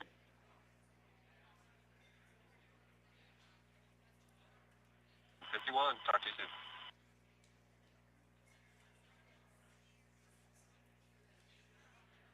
And with that call out from the crew operations resource engineer to Commander Nick Hague, letting them know that everything is looking good ahead of the loss of signal period. We will see the crew on the other side of the loss of signal period at 2:51 p.m. Pacific time this afternoon. Continuing on about Suni Williams, who has a total of 608 days in space, the second most time in space by a U.S. astronaut. Former NASA astronaut Peggy Whitson actually ranks first for the U.S. with 675 days in space. Suni conducted 2 spacewalks and has completed 9 over the course of her career for a total of 62 hours, 6 minutes of spacewalking time. She ranks 4th on the list of cumulative time spacewalking by a female astronaut, and she has flown on 4 different spacecraft types, including the Space Shuttle, Soyuz, Starliner, and now Dragon. Previously, she served on Expedition 14 and 15 in 2006 and 2007, and again with Expedition 32 and 33 in 2012. She's a retired U.S. Navy captain and is a proud graduate of the U.S. Naval Academy and was the first astronaut to run a marathon in space. Pretty awesome stuff. Now, NASA astronaut Butch Wilmore is also serving as a mission specialist today. This is his 3rd spaceflight and, just like Suni, logged 286 days in space. He conducted 1 spacewalk and completed 5 over the course of his career, earning him a total spacewalking time of 21 hours and 2 minutes. He's flown on 4 different spacecraft types throughout his career: the Space Shuttle, Soyuz, Starliner, and now Dragon. Previously, the Mount Juliet, Tennessee native served on STS-129 in 2009 and Expedition 41 and 42 from 2014 to 2015. Wilmore is also a retired captain in the U.S. Navy. Next up is Alexander Gorbunov, who is a 3rd mission specialist serving on today's mission. Crew 9 was his first space flight to the space station, earning him a total of 171 days in space over the course of his career. Gorbunov, along with Nick Hague, saw the arrival of 4 visiting vehicles and saw the departure of 4 as well. The duo orbited the Earth more than 2,700 times since September. Before his cosmonaut selection in 2018, Gorbunov worked as an engineer for a rocket space corporation and helped support cargo spacecraft launches from the Baikonur Cosmodrome in Kazakhstan.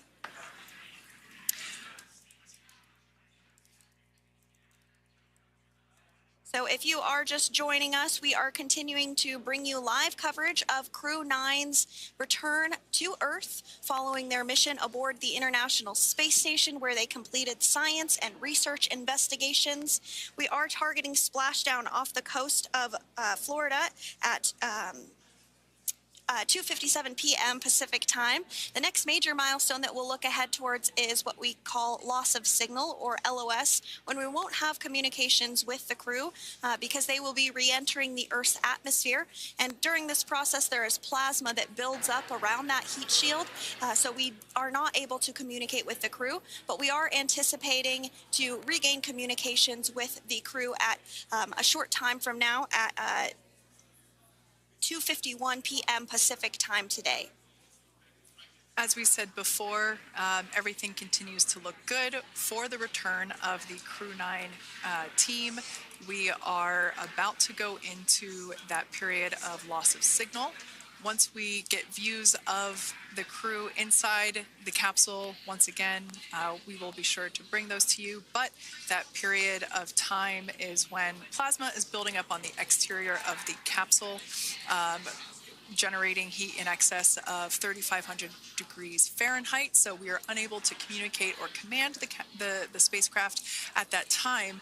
And that includes, unfortunately, video feeds as well. So as soon as we get the views back inside Dragon, we will bring those to you. But until then, we are going to stand by and continue to monitor the progress of Dragon. Like Sandra just said, we are anticipating the blackout period to begin at 2:51 p.m. Pacific time, 5:51 p.m. Eastern time. This will last for several minutes. It's not super exact, even though we are predicting acquisition of signal, or AOS, to come back at 5:51 p.m. Eastern time. In the past, we have regained communication sometimes a little bit earlier than that, so we'll probably start to hear Core begin to hail Crew Dragon a minute or two prior to that anticipated acquisition of signal. But right now, Nick, Sunny, Butch, and Alexander are seated in their seats inside Dragon Freedom. Their visors are down, and they have put away or stored the tablets they had located on their upper leg to monitor Dragon's progress.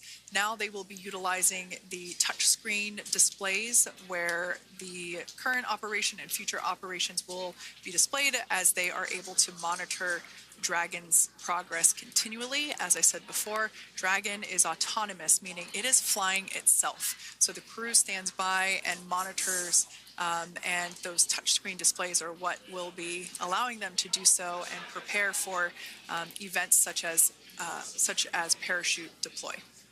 And while on board the International Space Station, Nick, Sunny, Butch, and Alexander contributed to over 900 hours of science and research investigations, which is really the key purpose of the International Space Station. Now, the International Space Station is celebrating a major milestone this year, where they will be celebrating 25 years of continuous human presence in November. So if you're younger than 25 years, you've never known a day where there hasn't been a human living and working aboard the International Space Station, contributing to key science and research investigations that impact our lives here on Earth. There's research being done on Parkinson's, on osteoporosis, on cancer research, and a variety of other studies. Additionally, the microgravity laboratory provides a jumping off point for us as we venture back to the moon and onto Mars through longer duration space flights. One such example that the crew worked on during this mission was an alternative exercise device. In microgravity, the crew has to exercise for about 2 hours a day because they're not having the effects of gravity on their body. So to prevent bone and muscle loss, we counteract that with 2 hours of exercise per day. On board the International Space Station, they have 3 ways in which they can exercise. They have a bike, they have a treadmill, and they have a similar to a weightlifting machine that counteracts the microgravity environment.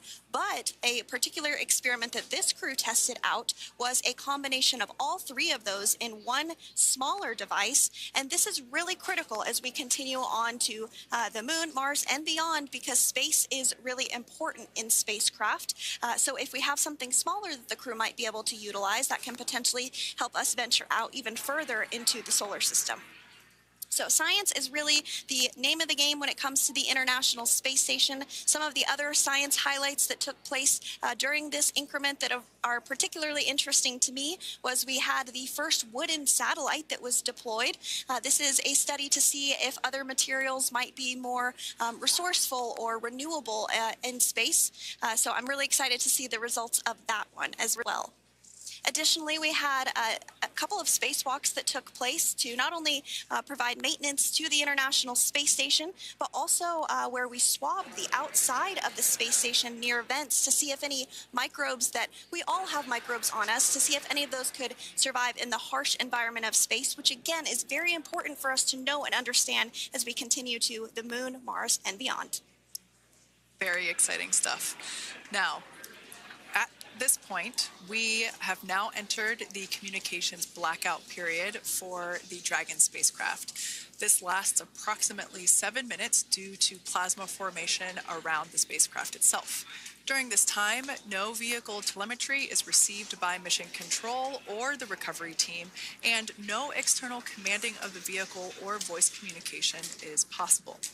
But as a reminder, Dragon is designed to fly itself. During reentry, the vehicle will be slowing down from orbital velocity, which is approximately 17,500 miles per hour. The top temperature that Dragon will experience upon reentry is 3,500 degrees Fahrenheit. This blackout period, as I said before, we expect it to last about 7 minutes today, concluding at 5:51 p.m. Eastern Time or 2:51 p.m. Pacific Time. We right there have our first view of Dragon Freedom coming home to Earth. And that view is from the WB-57, which is one of NASA's high-altitude planes that is tracking. Now, because of the way that this camera is configured, it does look like it is dark, but it is indeed daytime, and you're beginning to see that plasma trail as Dragon re-enters the Earth's atmosphere. All of that is expected. We are anticipating an acquisition of signal around 2:51 p.m. Pacific Time, so just minutes from now, and you may hear the core begin to hail out or call Dragon for communications and see if we can potentially get communications with them a little bit earlier. Following this, we'll have two events in rapid succession. We'll have the drogue parachutes deploy at 2:53 p.m. Pacific, followed by the mains just 1 minute later at 2:54 p.m. Pacific Time, ahead of a splashdown at 2:57 p.m. Pacific Time off the coast of Tallahassee, Florida.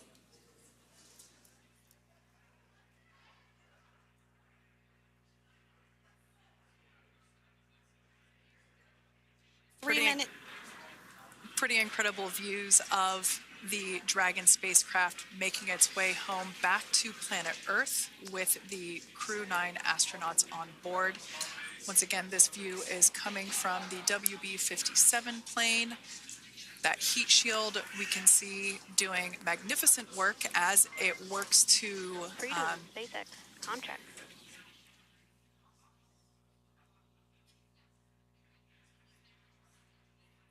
All right, we're going to start hearing the SpaceX Crew Operations Resource Engineer. 4.16, enjoying the ride. Copy that, Freedom.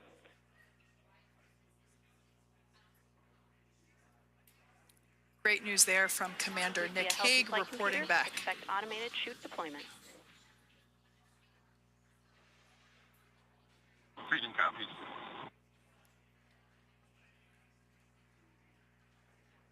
Like we said before, things moving very quickly as Dragon Freedom makes its way home. Next event coming up will be deployment of the drogue parachutes. This occurs around 18,000 GPS feet. has converged. Expect nominal altitude for drogue chute deployment.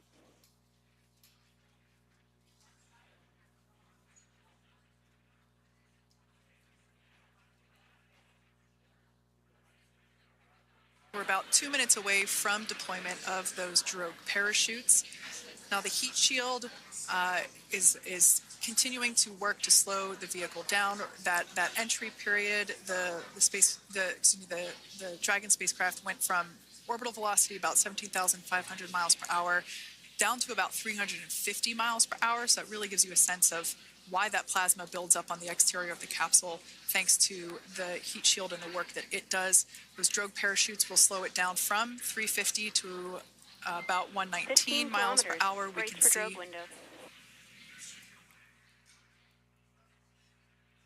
we can see seat rotation happening inside the capsule. Great to get those first views of our crew members. Once again, the capsules are going about 350 miles per hour when the drogues are deployed. Those drogue parachutes that we manufacture here in-house are going to slow the spacecraft down to 119 miles per hour. And that is when we will see the main parachutes deploy, and that occurs about 6,000 feet above the ocean's surface. And we are expecting drogue deployment at 2:53 p.m. Pacific, so we should see it any second now. And there you are getting a great view of Crew 9 inside Dragon Freedom as it returns back to Earth. We are awaiting the drogue deploys. This view coming from the WB-57 high altitude plane. And there you see it on your screen, drogue deployment. You can hear the crowd here.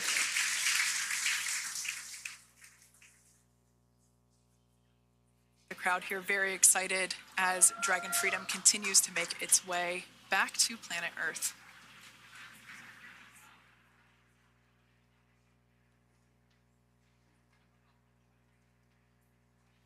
Next up, we'll stand by for the main deployment of the parachutes. The mains are quite a bit larger. You'll be able to notice the difference on your screen once they deploy, and they continue to ensure that the Dragon spacecraft slows down even further. As we mentioned, Freedom will be traveling 16 miles per hour when it splashes down off the coast of Tallahassee, Florida, here at 2:57 p.m. Pacific time this afternoon. And there we go.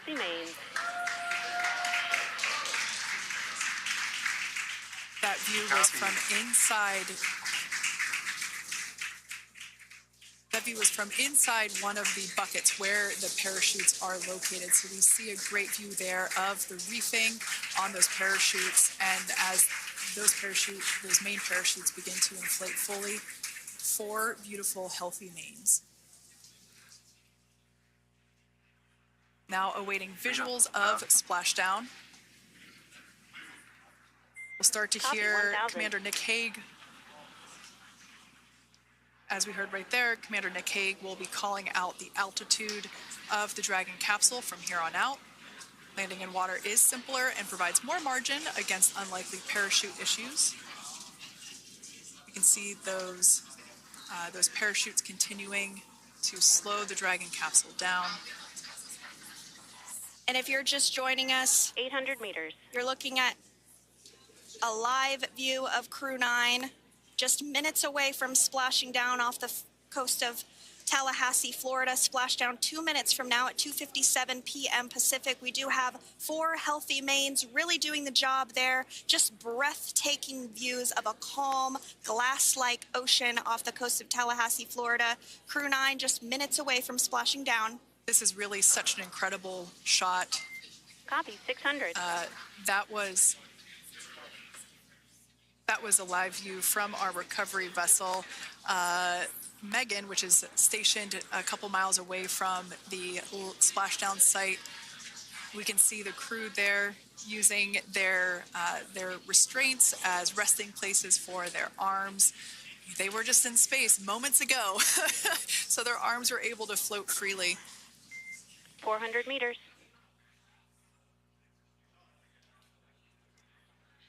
This is a gorgeous bluebird day here that we have for the splashdown of Crew 9. It's incredible to think that the Dragon capsule just minutes ago was going over 17,000 miles per hour, and now gently coasting to a soft splashdown. Copy, 200 meters. Brace for splashdown.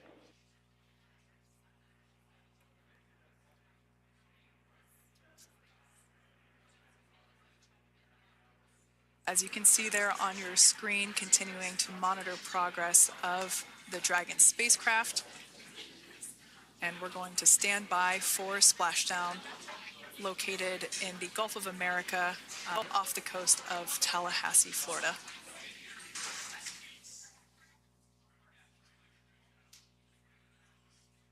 And splashdown, Crew 9 back on Earth.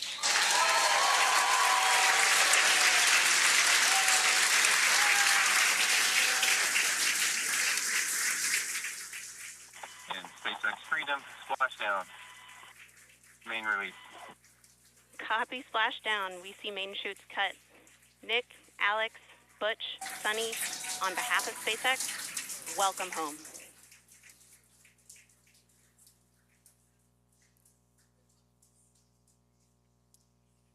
That is an amazing, what a ride.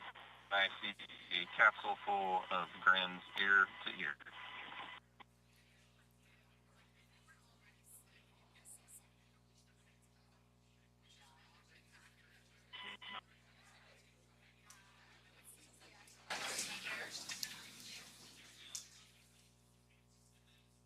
And as you can see on your screen, we have visual confirmation of splashdown. Dragon Freedom has returned home, and NASA astronauts. Are in progress. We'll report back when recovery personnel are en route.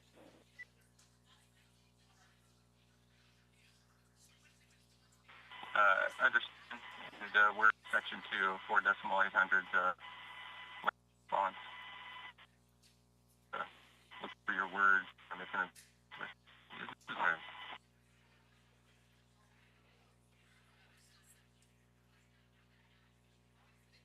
In the distance, we can see the recovery vessel making its way. Section 2 for the environmental assessment in 4.800. That is not necessary today.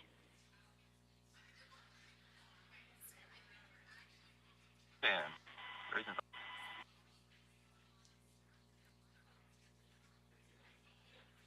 So we will continue to have communications between the Corps and Nick Hague, the commander of Crew Dragon Freedom, which just splashed down 2 minutes ago off the coast of Tallahassee, Florida. Dragon Freedom has returned home with NASA astronauts Nick Hague, Sunny Williams, Butch Wilmore, and Roscosmos cosmonaut Alexander Gorbanov. They're back on Earth after approximately 17 hours of a return journey from space. The SpaceX recovery ship and team have been waiting for Dragon's splashdown, and they will now make their way to the splashdown location. The teams have been ready and waiting about 3 nautical miles away, so it's going to take them about 30 minutes or so to make their way to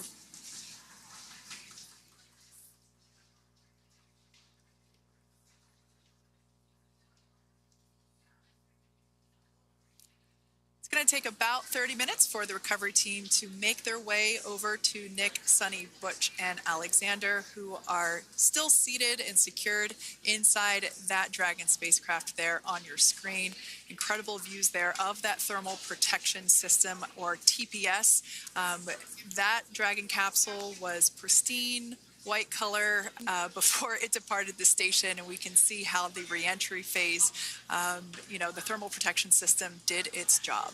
Now, if you're wondering what that hole, that like bucket area is, that is underneath the side hatch. That is where the main parachutes were stored. So when we saw the Dragon capsule docked at station, it looked very different. The panel that protects and covers the main parachutes, that was still intact, as well as the panels that enclose where the drogue parachutes are located.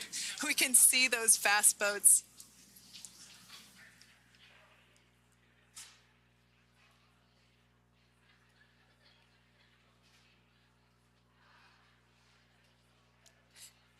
We can see those fast boats. We weren't kidding when we said they were fast. While it does take about 30 minutes for the main recovery vessel to make its way over to the capsule, these fast boats will be doing a couple of things simultaneously.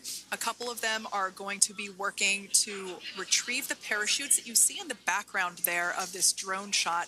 Those parachutes will be retrieved from the ocean surface. We want to make sure we are able to pull those out.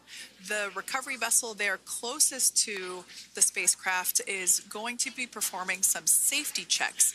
We can see there they're using an instrument that is basically working to detect if there are any hypergolic vapors or fumes that are still residing in and or around the Draco thruster nozzles or outlets. The hypergolic fuel, which is necessary for on-orbit burns to maneuver the spacecraft. Unfortunately, those hypergolics are unable to be breathed. They are toxic, and so this team here is doing those initial safety checks to make sure that it is safe for the rest of the recovery team to approach the spacecraft. They're also checking to make sure that any residuals from the pyros are safe and are not going to cause any issues. We can see the team working their way around the spacecraft to do these, basically these sniff tests on all of those Draco thrusters. And as we continue to await the recovery of our Dragon spacecraft with NASA astronauts Nick Hague, Sunny Williams, Butch Wilmore, and Roscosmos cosmonaut Alexander Gorbanov inside, Dragon has autonomously completed several steps to safe itself following splashdown. We are continuing to see Dragon in what is known as stable 1 configuration. That's kind of the ideal configuration following splashdown. It's upright, and the Dragon capsule is in the right configuration for it to be hoisted into the recovery vessel Megan, which you do see a little ways off in your screen approaching. Dragon will continue to remain live on air with you through that recovery process, all the way through the point where the crew is extracted from the Dragon spacecraft. Now, if you are just joining us, the mission has gone smoothly so far. Dragon successfully splashed down off the coast of Tallahassee, Florida at 2:57 p.m. Pacific, 5:57 p.m. Eastern Time this afternoon. Approximately 17 hours prior to splashdown, Dragon autonomously undocked from the International Space Station, completed a series of departure burns, jettisoned its trunk section, and performed its final burn, the deorbit burn. This placed the Dragon spacecraft on a trajectory toward Tallahassee, Florida. Dragon successfully re-entered the Earth's atmosphere, followed by deployment of its parachutes to slow the spacecraft down to a gentle splashdown. We're now going to follow the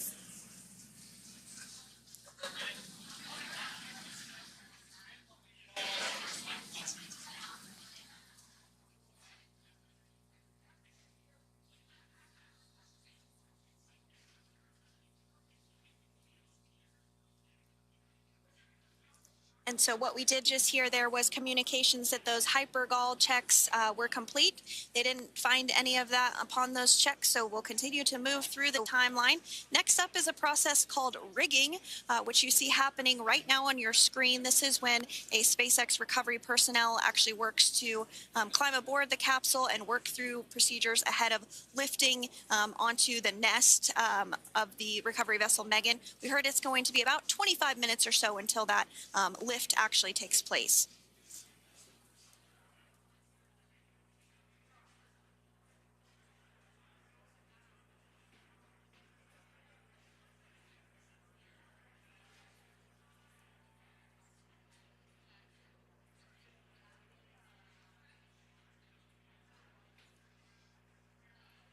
Callouts there indicating that the crew will have the opportunity to do a quick check-in with the SpaceX flight surgeon.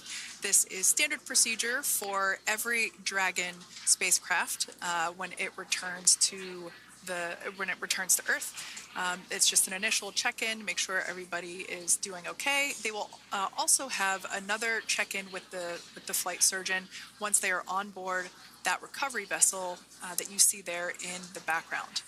We can now see that SpaceX recovery team member they're on top of the Dragon spacecraft. They are going to be working to install plugs in the Draco thrusters to ensure that none of those, and to ensure that no more hypergolic fumes or vapors come out from the spacecraft. They'll also place harnessing around the spacecraft that are required in order to lift it out of the water. Go ahead, Sandra. Continuing to get some views of the recovery personnel, both the main recovery vessel Megan, as well as some of those fast boats that we've discussed previously. It looks like just a beautiful day there out off the coast of Tallahassee, Florida. Weather was pristine. We were able to get undocked from the International Space Station as expected at 10:05 p.m. Pacific time yesterday evening, and Crew Dragon has since completed steps ahead of its splashdown at 2:57 p.m. Pacific, and we're now stepping through procedures to get Dragon hoisted up onto the Megan recovery vessel and get the crew extracted out of the spacecraft. And you did see some of the parachutes that were near the spacecraft. Upon detection of landing, Dragon automatically releases those main parachutes to prevent wind from pulling the spacecraft. Dragon then automatically safes any pyrotechnics that may still be present on the vehicle and may automatically perform additional minor system reconfigurations. The astronauts will remain seated and in their suits at this point, but the onboard air conditioning keeps things temperature controlled inside the spacecraft so the crew remains comfortable, and the communication systems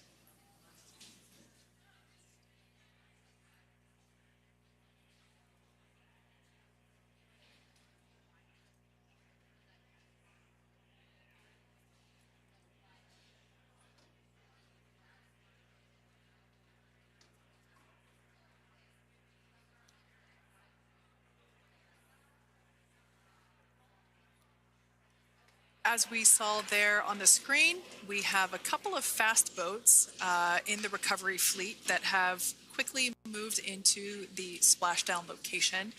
They are being followed by one of the main recovery vessels, which will move into position upwind of the spacecraft. The two fast boats have very specific roles.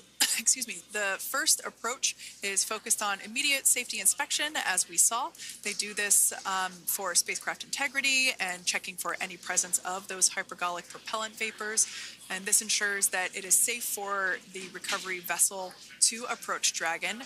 Once Dragon is cleared for full approach, as we heard is the case today, the team begins rigging the spacecraft for water recovery by the recovery ship. The second fast boat is responsible for parachute recovery and also serves as a redundant boat to the first one that makes the initial approach to the Dragon spacecraft. As we saw a little bit earlier, we were also able to see one of the recovery team members get on a jet ski to help gather up the parachutes that were automatically detached from the Dragon spacecraft upon splashdown. And it will take a little over 10 minutes for the recovery crew to complete their safety checks. Once complete, the team will begin preparing Dragon to be lifted, and as you see, they are preparing for that to take place at this point. As part of the preparation for this lift, one member of the recovery team has climbed on top of the spacecraft already so they can attach Dragon's hoist rings and connect to the lifting lines. It will take us less than an hour to raise Dragon to the recovery boat and remove the crew from the spacecraft. After medical checkouts, the crew will return to land within 4 hours by helicopter. And if no additional medical assistance is needed, the crew will board a waiting NASA plane and depart for Houston.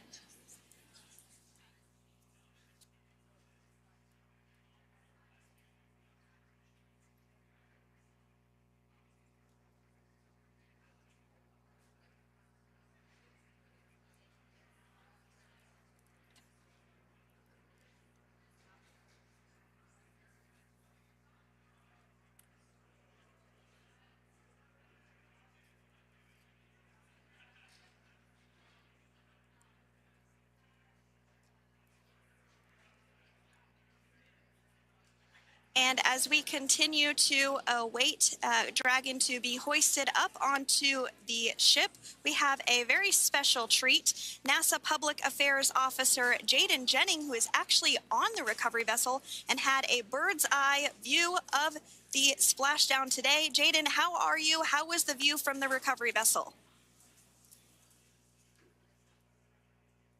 I've got you loud and clear, Jaden. It's so great to hear you.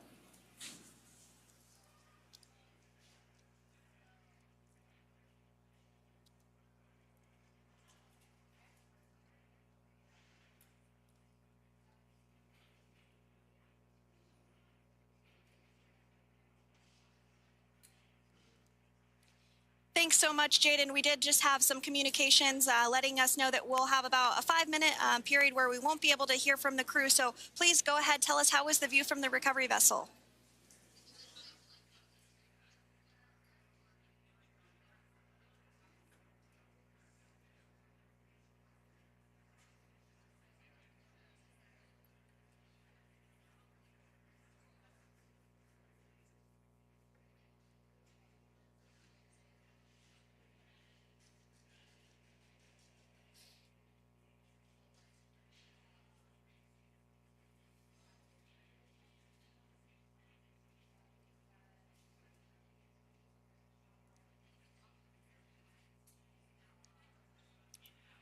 Jaden, that is amazing. Now, obviously, we are watching it here on camera, and the landing conditions look pretty good, but how was it from your perspective? What is the sea state out there?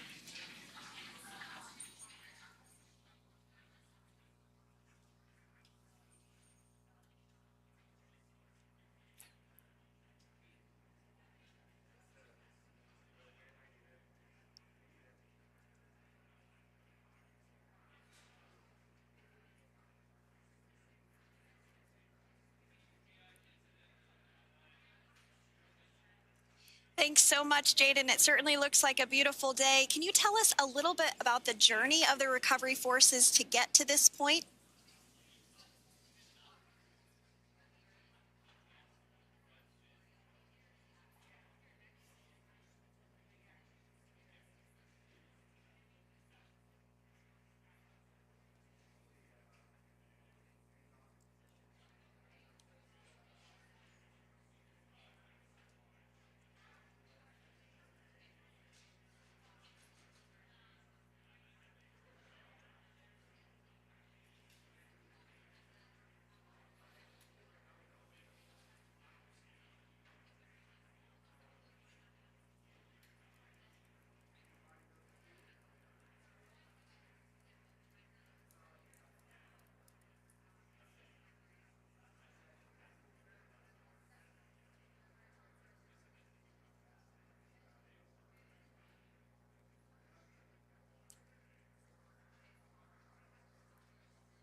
That is such great news. I'm so glad that you're able there to experience it in person.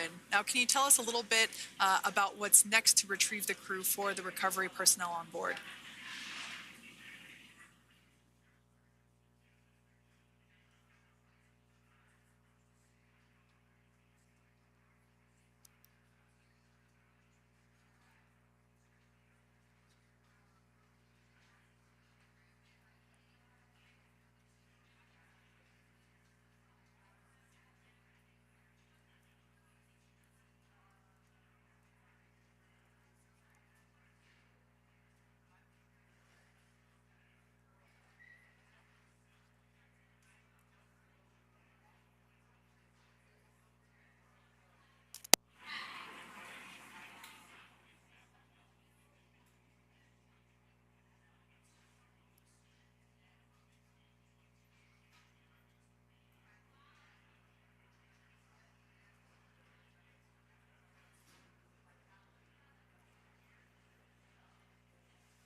And Jaden, if you did just want to go ahead and let us know what is next to retrieve the crew, we are continuing to get some great views on our screen, but I know you have an even better view yourself.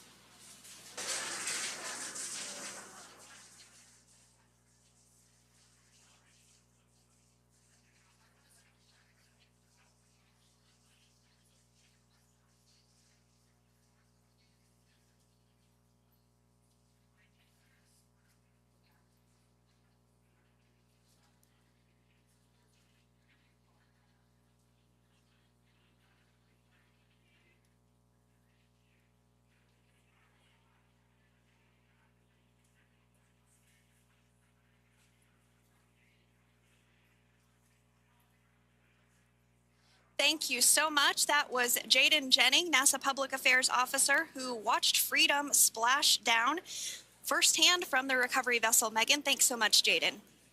So we are continuing to get these great views on our screen here of Freedom. As we mentioned, it's splashdown at 2:57 p.m. Pacific time off the coast of Tallahassee, Florida. The recovery personnel are continuing to step through procedures to hoist Dragon onto the recovery vessel Megan there, which is now coming into view. You can see just how close Megan is at this point, and that's that helicopter pad that Jaden was just discussing, where the crew will fly off of onto the coast of Florida, and then eventually they'll fly back to Houston. Just underneath that helicopter pad is that translation deck where we will see the nest once it is loaded up with the Dragon spacecraft on board. The nest will be translated to the forward end of the recovery vessel, and that is where our Crew 9 team members will egress from the Dragon spacecraft. Now, here on your screen, we can see dolphins, actually, who want to come and play with Dragon. Now, one of the fast boats there in place, working to assist the recovery team member. It's incredible. I just love these views. We really see them even better in daytime, but just seeing the recovery team work in tandem to step through each step, to step through each operation. You know, obviously they're getting quick assists from the honorary part of the recovery team, those dolphins in the water there. Now, the recovery team member that is crawling around the Dragon spacecraft. Earlier we saw a view where it was like a spider monkey pose. We can see that individual now standing in the bucket where the main parachutes were stored while Dragon was on orbit. Obviously, those main parachutes were utilized for splashdown today. They were deployed and cut from the Dragon capsule, and one of the fast boats one of the other fast boats of the recovery team working to pull those out of the water. Now, the recovery team member that is there working on top of the Dragon capsule. Earlier, we saw that person performing safety checks. Now we can see some harnessing being placed around the capsule. This harnessing is what will be used to lift the Dragon capsule out of the water and onto the recovery vessel. Wow, we got a cute little pod of dolphins. It wasn't just one or two. I mean, that water just looks beautiful. We had ideal splashdown parameters today. Obviously, wave height, ne'er a concern. The weather is beautiful, as Jaden mentioned, in the 60s, sunny. Looking forward to seeing Crew 9 exit the capsule here shortly once they get hoisted onto the recovery vessel Megan. We can see that recovery vessel slowly but surely closing the distance there between, oh, dolphin cam back again. We can see that the Dragon capsule and the recovery vessel, that distance is closing. Again, this is just one more step as we continue to work recovery operations for Dragon Freedom, and we anticipate the lift of the Dragon capsule to occur here in just a few minutes.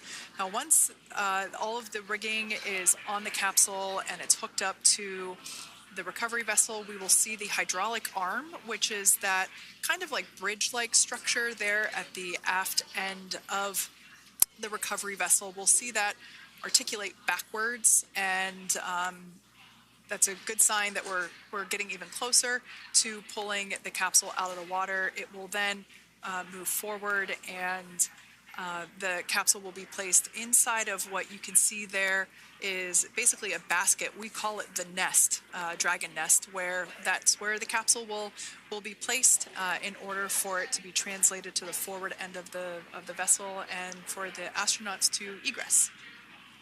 And before that does take place, we'll have potentially views of the rigger go ahead and jump off of the spacecraft there. That typically occurs when the spacecraft is a little bit closer to the recovery vessel, and we usually get a really good view of that particular operation from one of the onboard cameras from the recovery vessel. That is an operation that I have a lot of respect and admiration for, that individual that does that.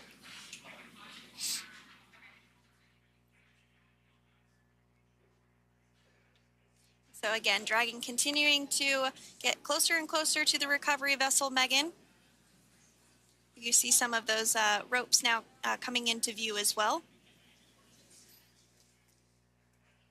If you are just joining us, Crew 9 splashdown off the coast of Tallahassee, Florida at 2:57 p.m. Pacific time with NASA astronauts Nick Hague, Butch Wilmore, Sonny Williams, and Roscosmos cosmonaut Alexander Gorbanov. They're now working through procedures to hoist this spacecraft up onto the recovery vessel Megan. We just saw that hydraulic arm get lowered into the lifting position. That arm will be the mechanism that is utilized to lift Dragon up and out of the water and into the nest located there at the aft end of the recovery vessel. And the recovery vessel being used today is, as we mentioned multiple times, is named Megan, but that's actually after NASA astronaut Megan McArthur, who flew on Crew 2 a couple of years ago.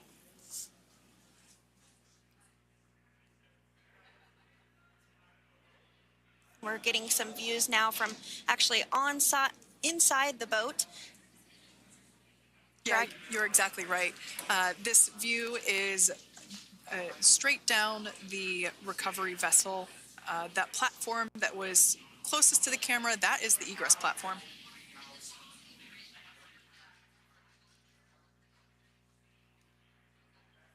Great news there from SpaceX Core. So about 5 minutes left until we see Dragon Freedom get lifted out of the water. That hydraulic arm, as I said before, is the mechanism that will lift it. It's quite swift, actually, the whole process of getting the spacecraft.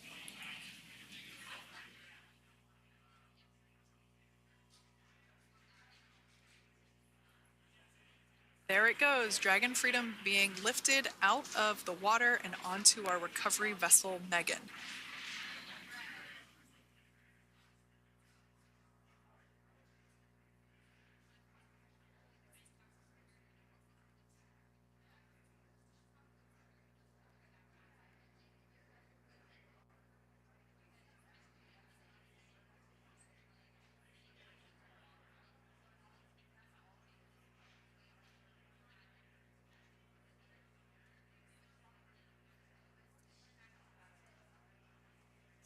So once securely on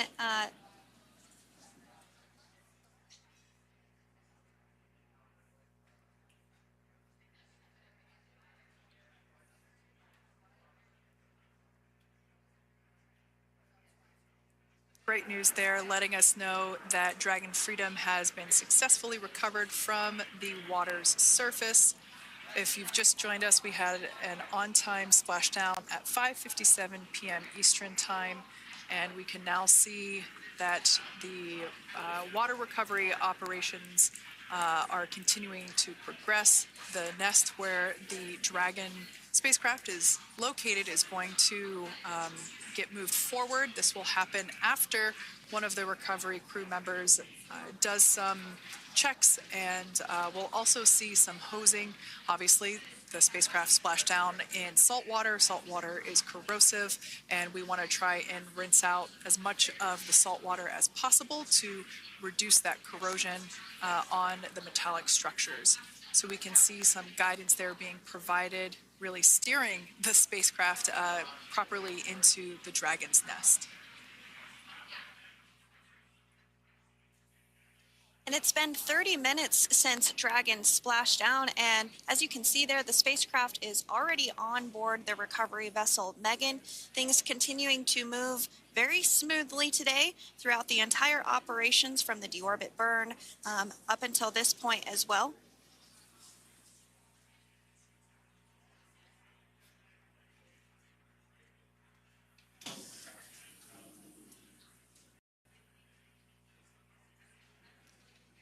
And with that, the team is just going to adjust the Dragon spacecraft a bit so that it's in the right position ahead of translating up a little bit closer ahead of the side hatch. So the team is now going to step through the procedures to ensure that that takes place.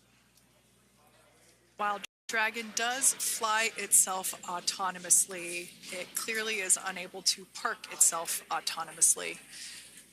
We want to make sure that the Dragon capsule is properly seated there in that nest.